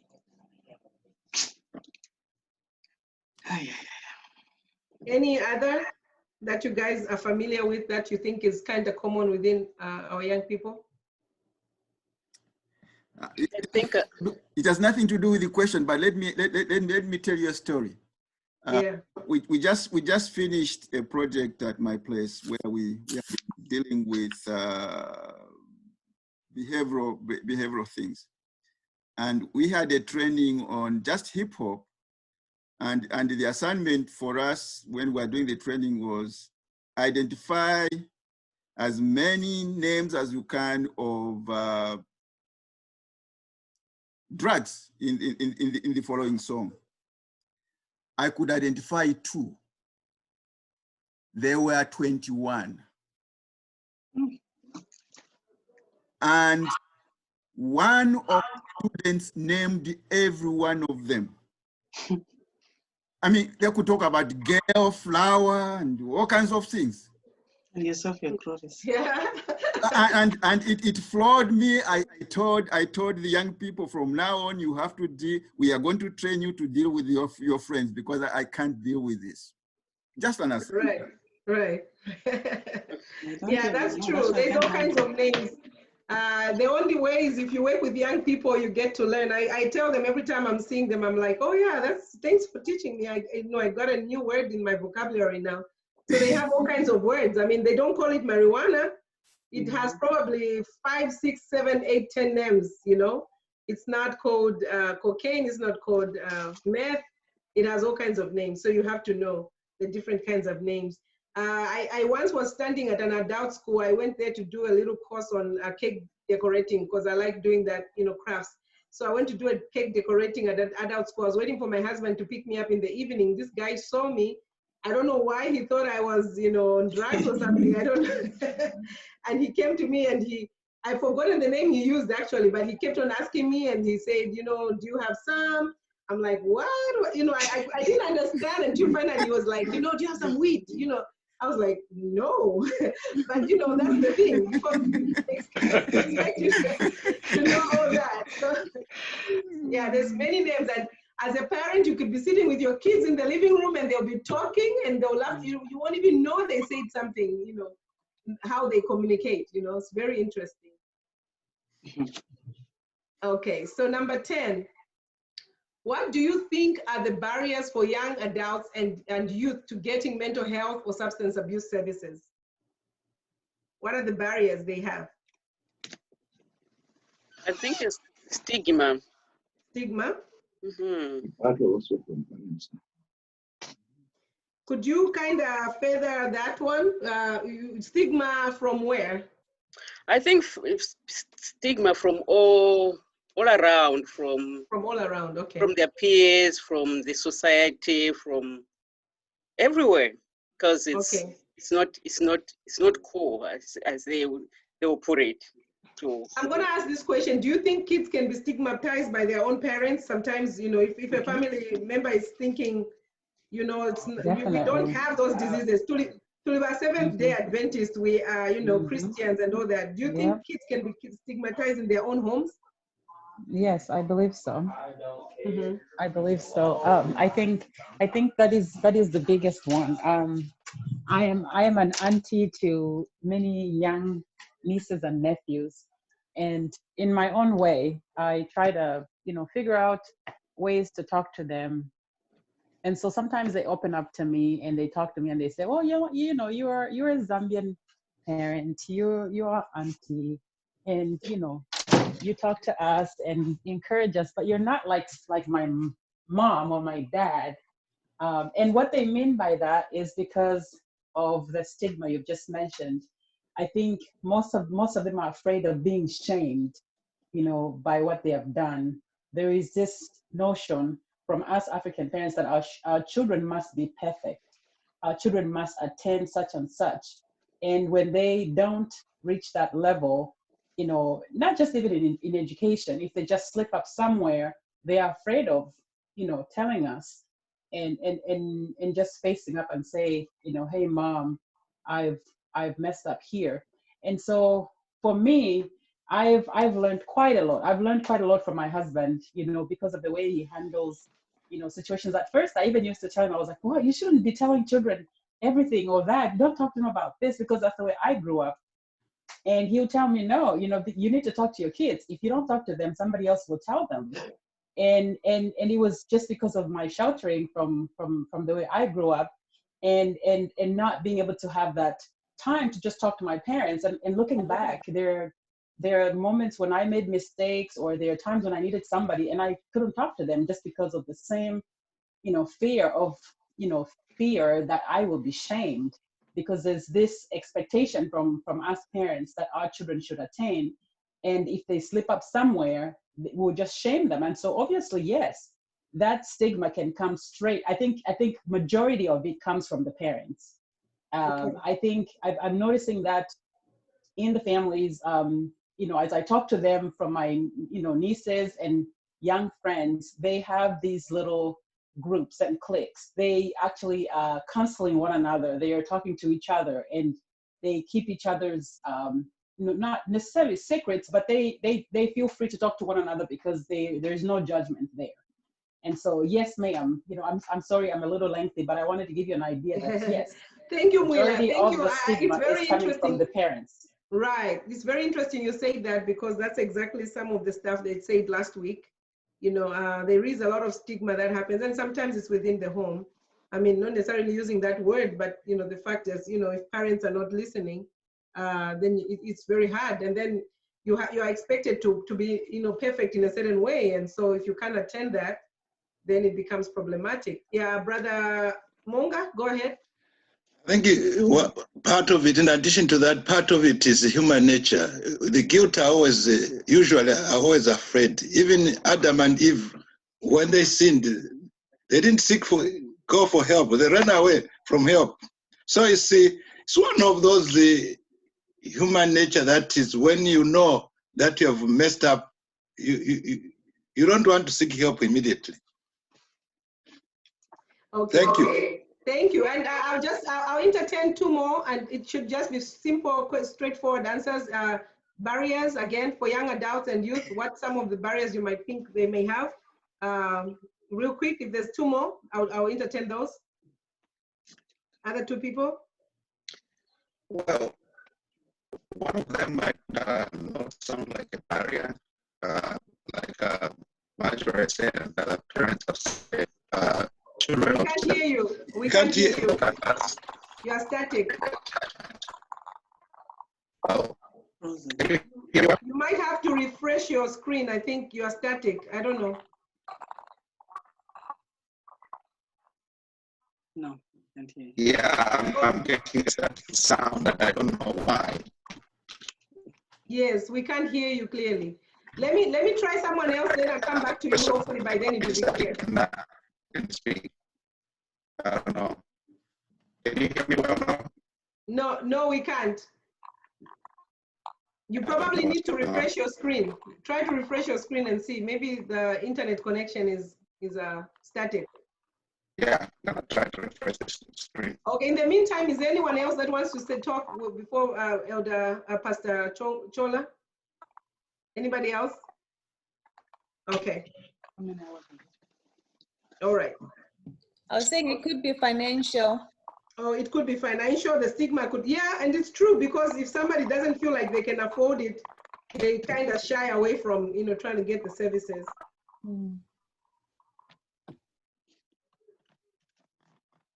Miss Noms, a lack of insurance. Okay, lack of insurance. Would you think a barrier would also be like lack of education on the issue, like a lack of understanding or a lack of education on resources or how to capture the resources?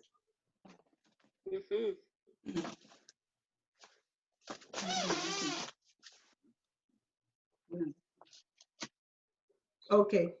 All right, so I'll go to the next one. I think so. I think so. Yes. I think every parent that has a child struggling with that, they should also get their own counseling. It's very stressful, and you need all the information and support you need also to manage what your child is going through. I think it's one of the hardest thing a parent can go through.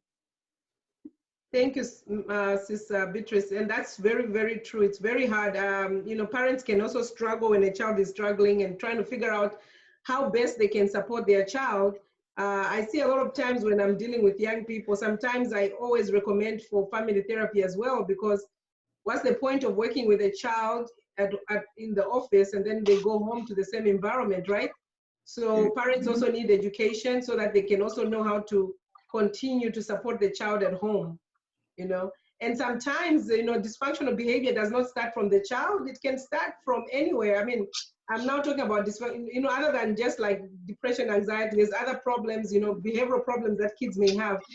Sometimes we take it that, you know, it's just happening because the child. We don't look at the big picture, you know, at home, what's going on at home. So it's always nice to kind of involve the whole family so that everybody can be educated on how to work together. Thank you, Sister Beatrice. I think I came back on. Can you hear me now? Yes. There you go. Yeah. One of the major barriers that I am thinking of is as parents, we become too busy to listen.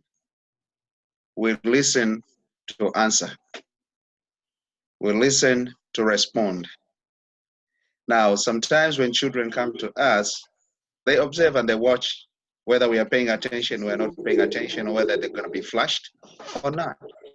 So if as parents we can learn to listen to our children, to know and understand that there's something going on in their heads and there's something they're trying to communicate, it will really help.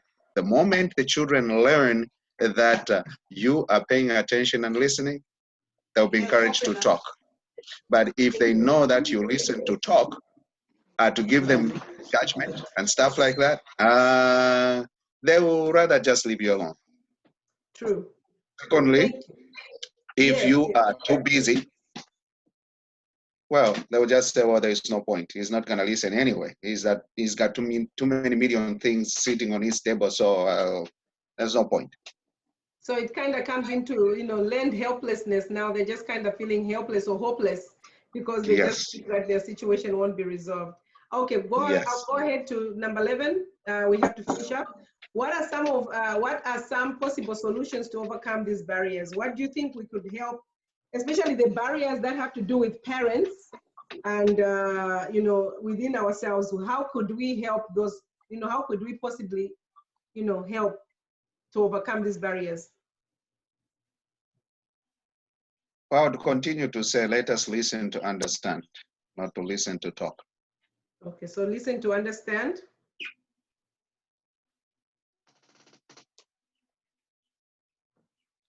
Let us be real and open communication to our children. And remember, we were once children. And what did we want? And what did we dream somebody do for us? Like Mwila said, you know, we are grown, but we wish there was something different. Otherwise, let us be real. Like this thing is happening. Open communication and accept. Remove the denial. This thing is there. Thank you. Any other? I think we should be able to kind of learn how to answer those questions. If they ask us, we should have a way of answering, not demeaning them or putting them off when they come with a real issue. So we have to have those techniques of how we can answer them and at the same time, not chasing them away from us.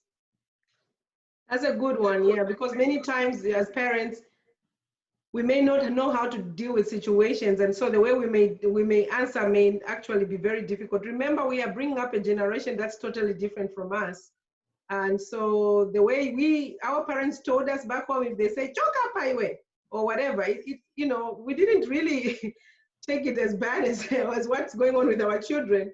They develop what we call rejection, right? Some of them start to feel rejected. All these terms that we didn't know back home, you're just like, rejected, what? You know?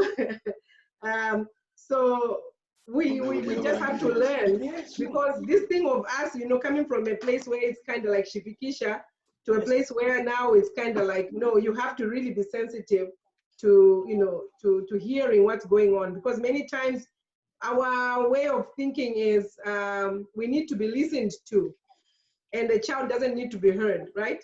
They just have to be seen but not heard.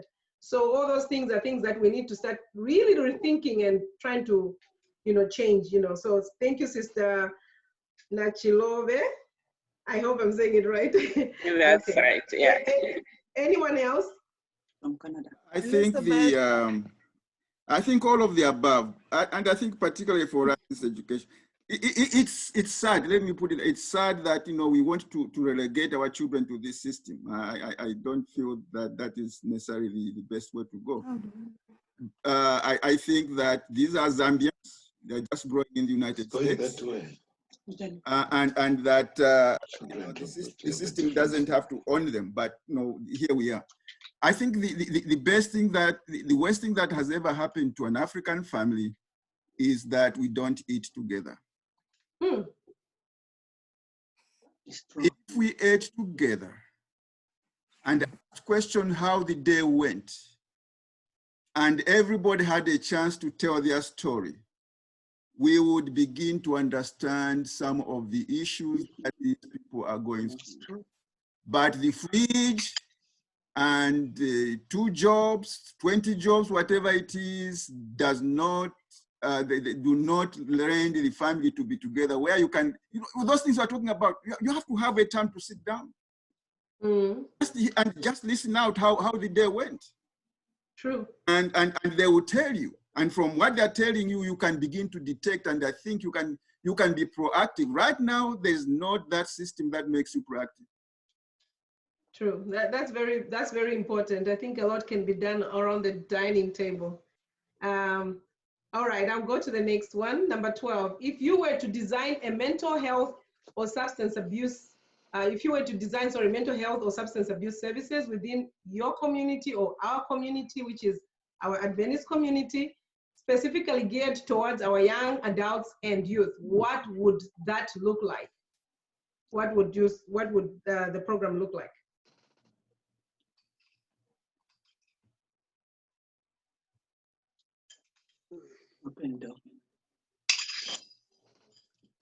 This is Glenda Miss Nomse. Manachal. Yes. I would take the Bemba verb, the Bemba saying, Kuimbakati kusanshanalesa. Treatment coupled with prayer. So your design would be what? So tell me your design. What would you like to see in that design anyway? You don't have to tell me a whole big, you know, what would it look like if we had a program within ourselves? What are some of the things that you think? Yeah. Apart from just praying, treatment has to be considered. Okay. Either medication or seeing people like you, professionals, but that has to be important, not just praying. Okay, so your program will look something like treatment and prayer, you know, so it's basically a program which will involve us spiritually helping our kids, and at the same time making sure that they're getting the services that they need if they have any problems. Okay? Yes, ma'am. Thank you. Anybody else?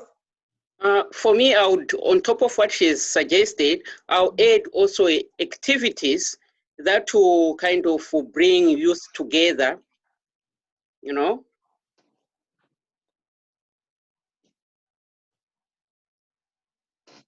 Okay, anybody else? Sorry, I'm writing as we talk. Make it open door policy whereby they can feel free to talk, identify people in the community who they can feel and they are available 24/7 if I had that opportunity, and maybe just sometimes just listening, those kind of activities. Thank you. You know, it's very interesting. Some of the points you're saying that the kids also brought up in terms of identifying, even among themselves, you know, peers that are going through the same problems and, you know, connecting with them to, you know, to kind of get support, you know.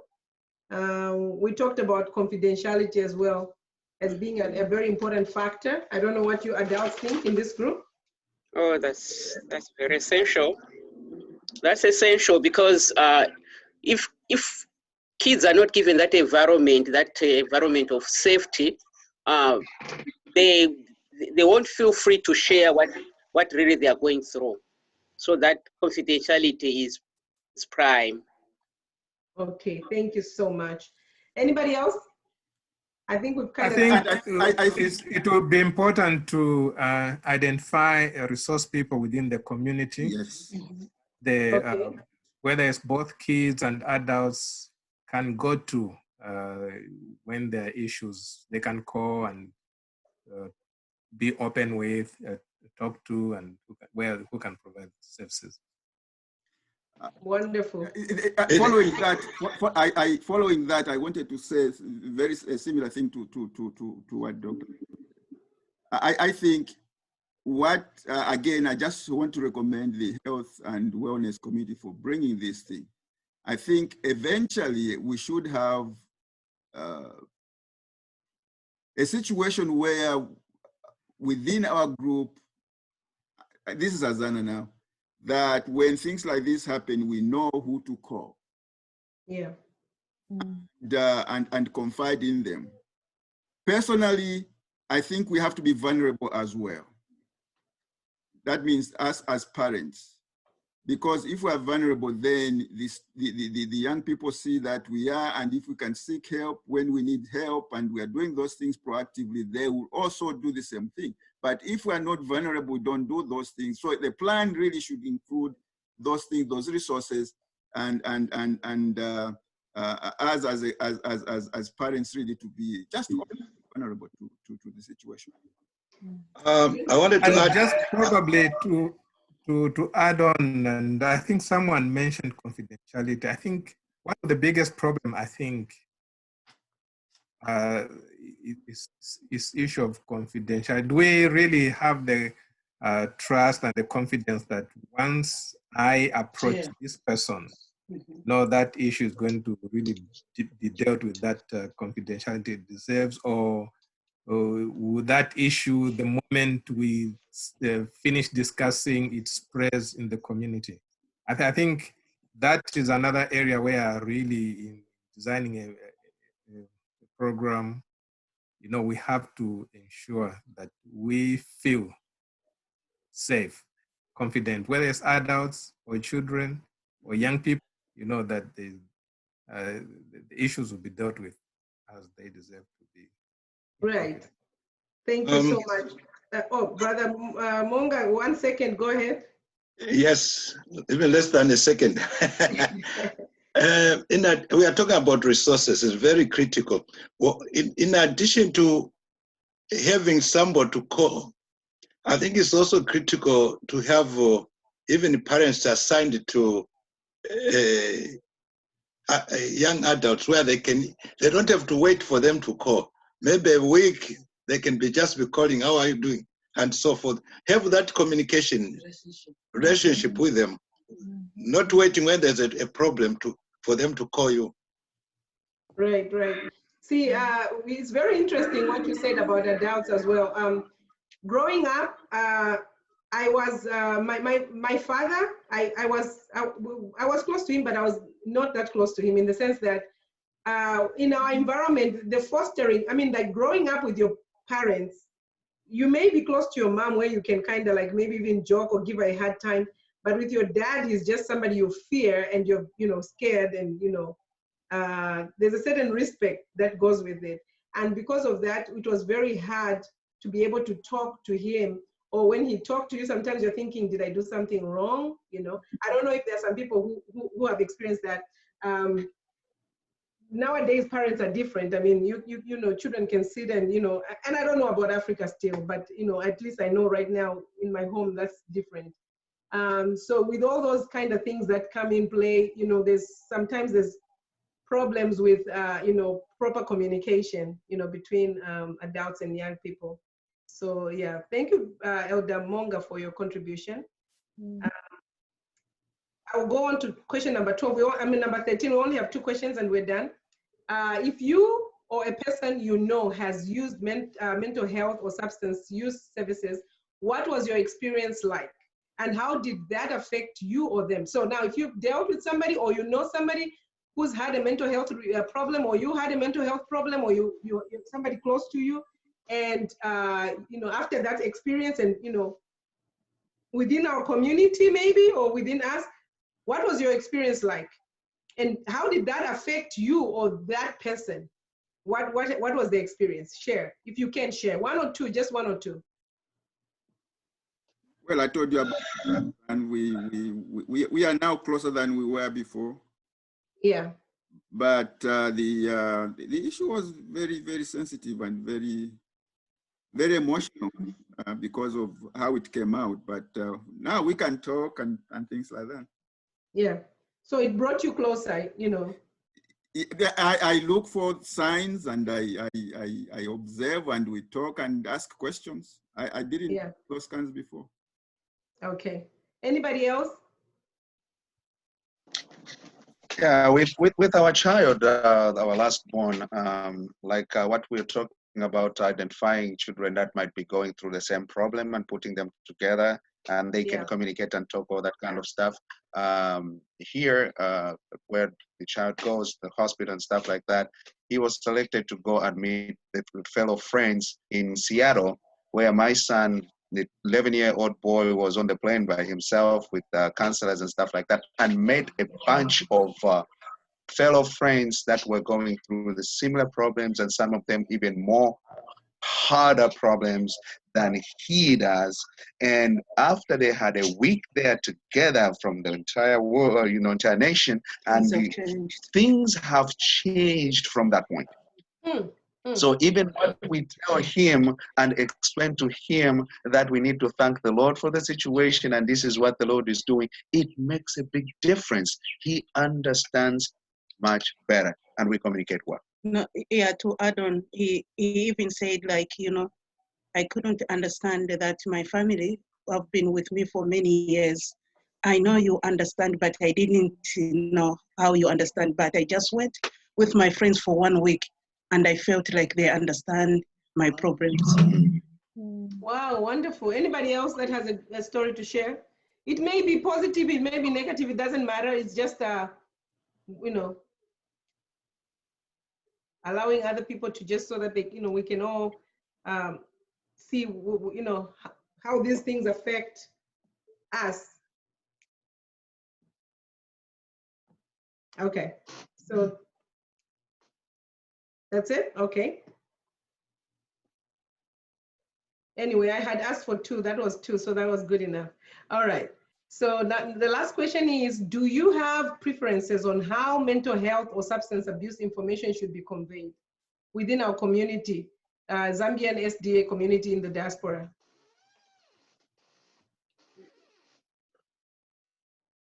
You can say this kind of forum is good, anything. I mean, how do you think information should be conveyed, or do you have a preference in how you think this information should be presented or shared?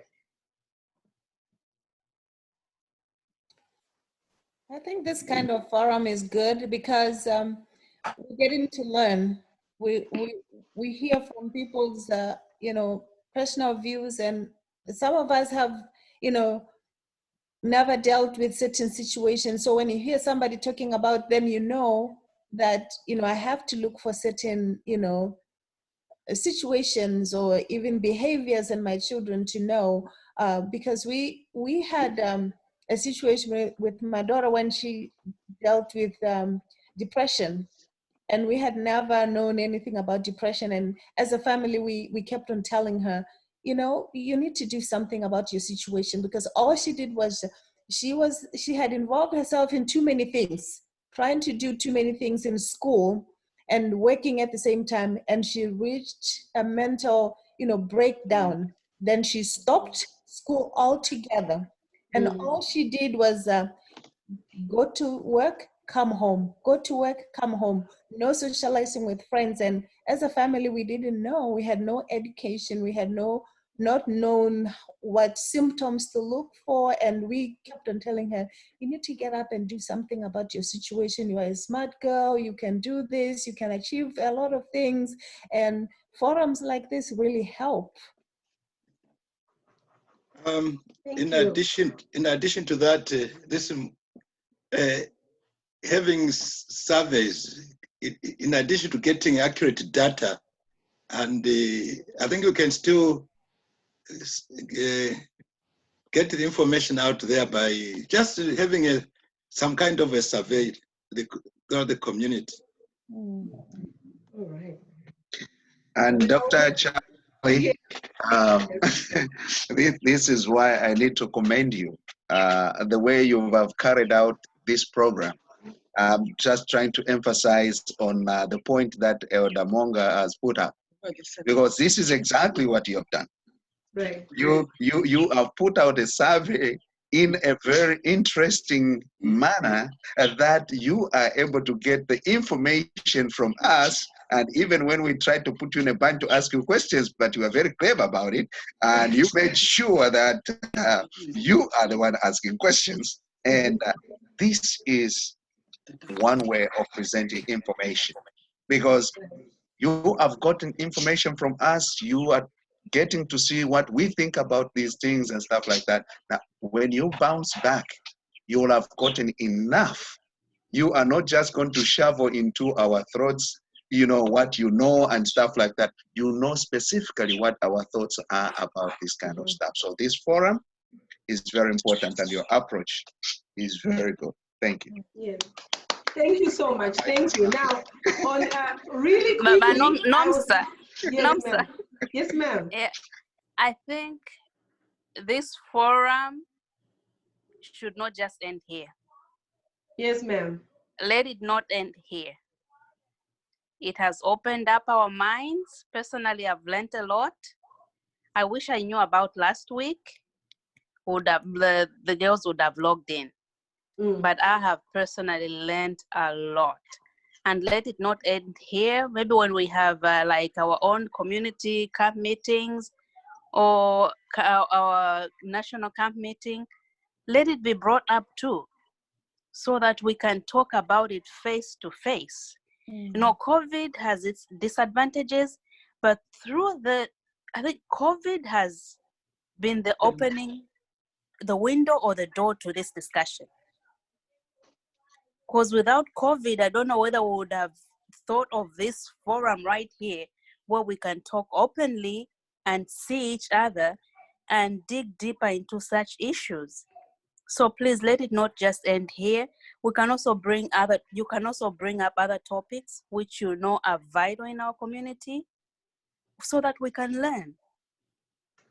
Amen to that, sister. And I do hope it doesn't end from there. You know, that's the idea of the focus groups. It was just kind of to get information from everybody and kind of elicit, you know, so that we can, you know, build from there. We can have other mental health practitioners or individuals that also in my field that can also present certain things, and hopefully in the near future we'll be able to do that. It's open to discussion, but because of time, I've already had 2 people say something. I'll allow somebody else to give to say something or question or whatever it is before we wind up. Yeah, I'd like to say something. Okay, Brother Alex, you've come out of the woodworks. Come on, go ahead. Madam Chair, 5 more minutes. Okay, 5 more minutes. I'm told it's 5 more minutes. So, Brother Alex, 1 second, please. It's good to be a good listener. They say prevention is better than cure. Like for substance abuse, you know, these are symptoms of a person lacking a relationship with Christ. So So in our families, Azana community, and in our churches, let's try to encourage our children to be Christians, not churchgoers. Amen. Because the reality of the whole thing is it's a lack of a relationship with Christ. I can't say that for the mental health, but substance abuse is something that can be prevented if we ourselves and our children know Jesus, because if he lives in them, then he will provide the power for them to say no. So all these things are just symptoms that somewhere along the line, somehow Christ is being rejected. So let's push to present Christ to our children, not just Adventism or churchianity, going to church. That's my contribution. Thank you, sir. Hello, Bakalambata. Sorry, Nomsa. I just want to correct you, my brother, that you are wrong to say you mean mental illness, but not substance abuse. I just want you to know that substance abuse and mental illness go hand in hand. That's a topic for another day, Dr. Chan. All right. Thank you. Thank you. You took the words out of my mouth. Nonetheless, I'm not saying you're wrong or right, Brother Alex, but I'm just saying there's more to it than meets the eye. So hopefully we'll table down this discussion sometimes, because a lot of times people who are dealing with mental health issues will use substance abuse as a coping mechanism. But at the same time, like you said, there's a Christ component in all this. So, I mean, that's why I'm saying you're neither right nor wrong, but at the same time, there's more to it. And hopefully in another discussion, we can kind of expound on it. Before I give it back to Dr. Chongo Mudende, I just wanted to say thank you so much, everyone, for participating. Really an eye-opener. It shows us that we are really ready and open, to moving forward and helping our community grow. One of the issues that I want to emphasize, and I hope we can start to grow through, which I saw on this forum, was vulnerability, authenticity, and fellowship. It's very important that we begin to understand that being vulnerable is not always like a weakness. It's not a weakness. Sometimes we need to be vulnerable to be able to be strong. If I had more time right now, I would have asked everybody and said, Dr. Chongo's testimony, how did it affect any one of you in a way that is helping you to grow or to see things in a different light? How many of you were able to contribute today because Dr. Chongo opened up the door and said, this is what I'm dealing with my son, this is how we've been working it out. And you were able to say, okay, really, I can actually say something too. So there's power in being open and being vulnerable. At the end of the day, it's your story. You don't always have to feel like when you tell a story, then it's the end of the world. Your story can be very, very powerful. Can be very, very powerful. And I'm hoping that you guys can really take something from today. And please do text me on the side and tell me some of the topics that you'd like to hear. Or your points that you made, you can text them to me again and just tell me these are the points I made that you think are important, as so that I can kind of note all those things. We did record it, so I probably can refer back to the recording as well to kind of get information. Thank you so much. The next time we meet, we probably will be kind of like going through some of these discussions between the young people and the adults and what came through and what are common things and a way forward for our community. Thank you, Dr. Mudende, for this opportunity that you gave me. I give it back to you. Thank you. Well, it has been time well spent. We have spent 2.5 hours, can you imagine? And it's really? like we just started. It doesn't feel like it. We think we just started. Thank you, Dr. Charlie, for coordinating this thing. No, seriously, this is what we need in our community because, yes, as has been said over and over, we are living in this place And we need to understand this place and understand our children. There's no need for us to go to heaven and then we don't have our children. Well, our children go to heaven and we don't go there ourselves. So it is extremely important. And thank you for this, Dr. Zulu and your team, for thinking about this. Mental illness is a disease. And even this country is just beginning to reckon that that is a disease. You know, it's not only Zambians, it has been worldwide.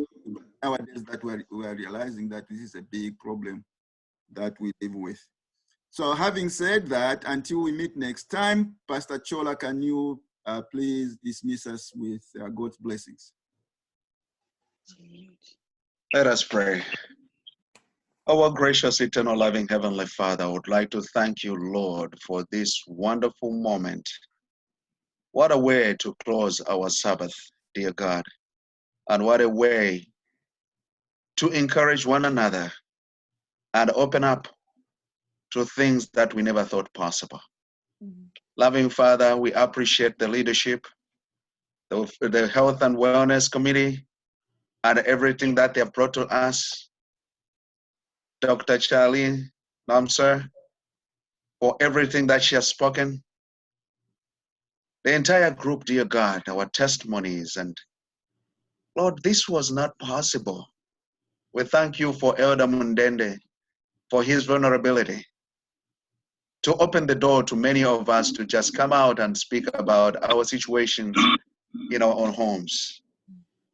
This is something that was not done. But Lord, thank you for the creation of this forum and for everything that's going on. May you, dear God, pour out your Holy Spirit in full strength to encourage this forum and to allow this work to keep going on. And if it is your wish, dear God, provide solutions to our mental issues and substance issues that are going on in our community. And when we are so helped, dear God, we can help many others that are around us. May your grace abound. May your will be done. And thank you for your grace. Thank you for your Holy Spirit. In Jesus' name we pray. Thanksgiving in our hearts. Amen. Amen. Amen. Amen. Thank you. Thank you so much. Good night. Thank you. Good night. Good night.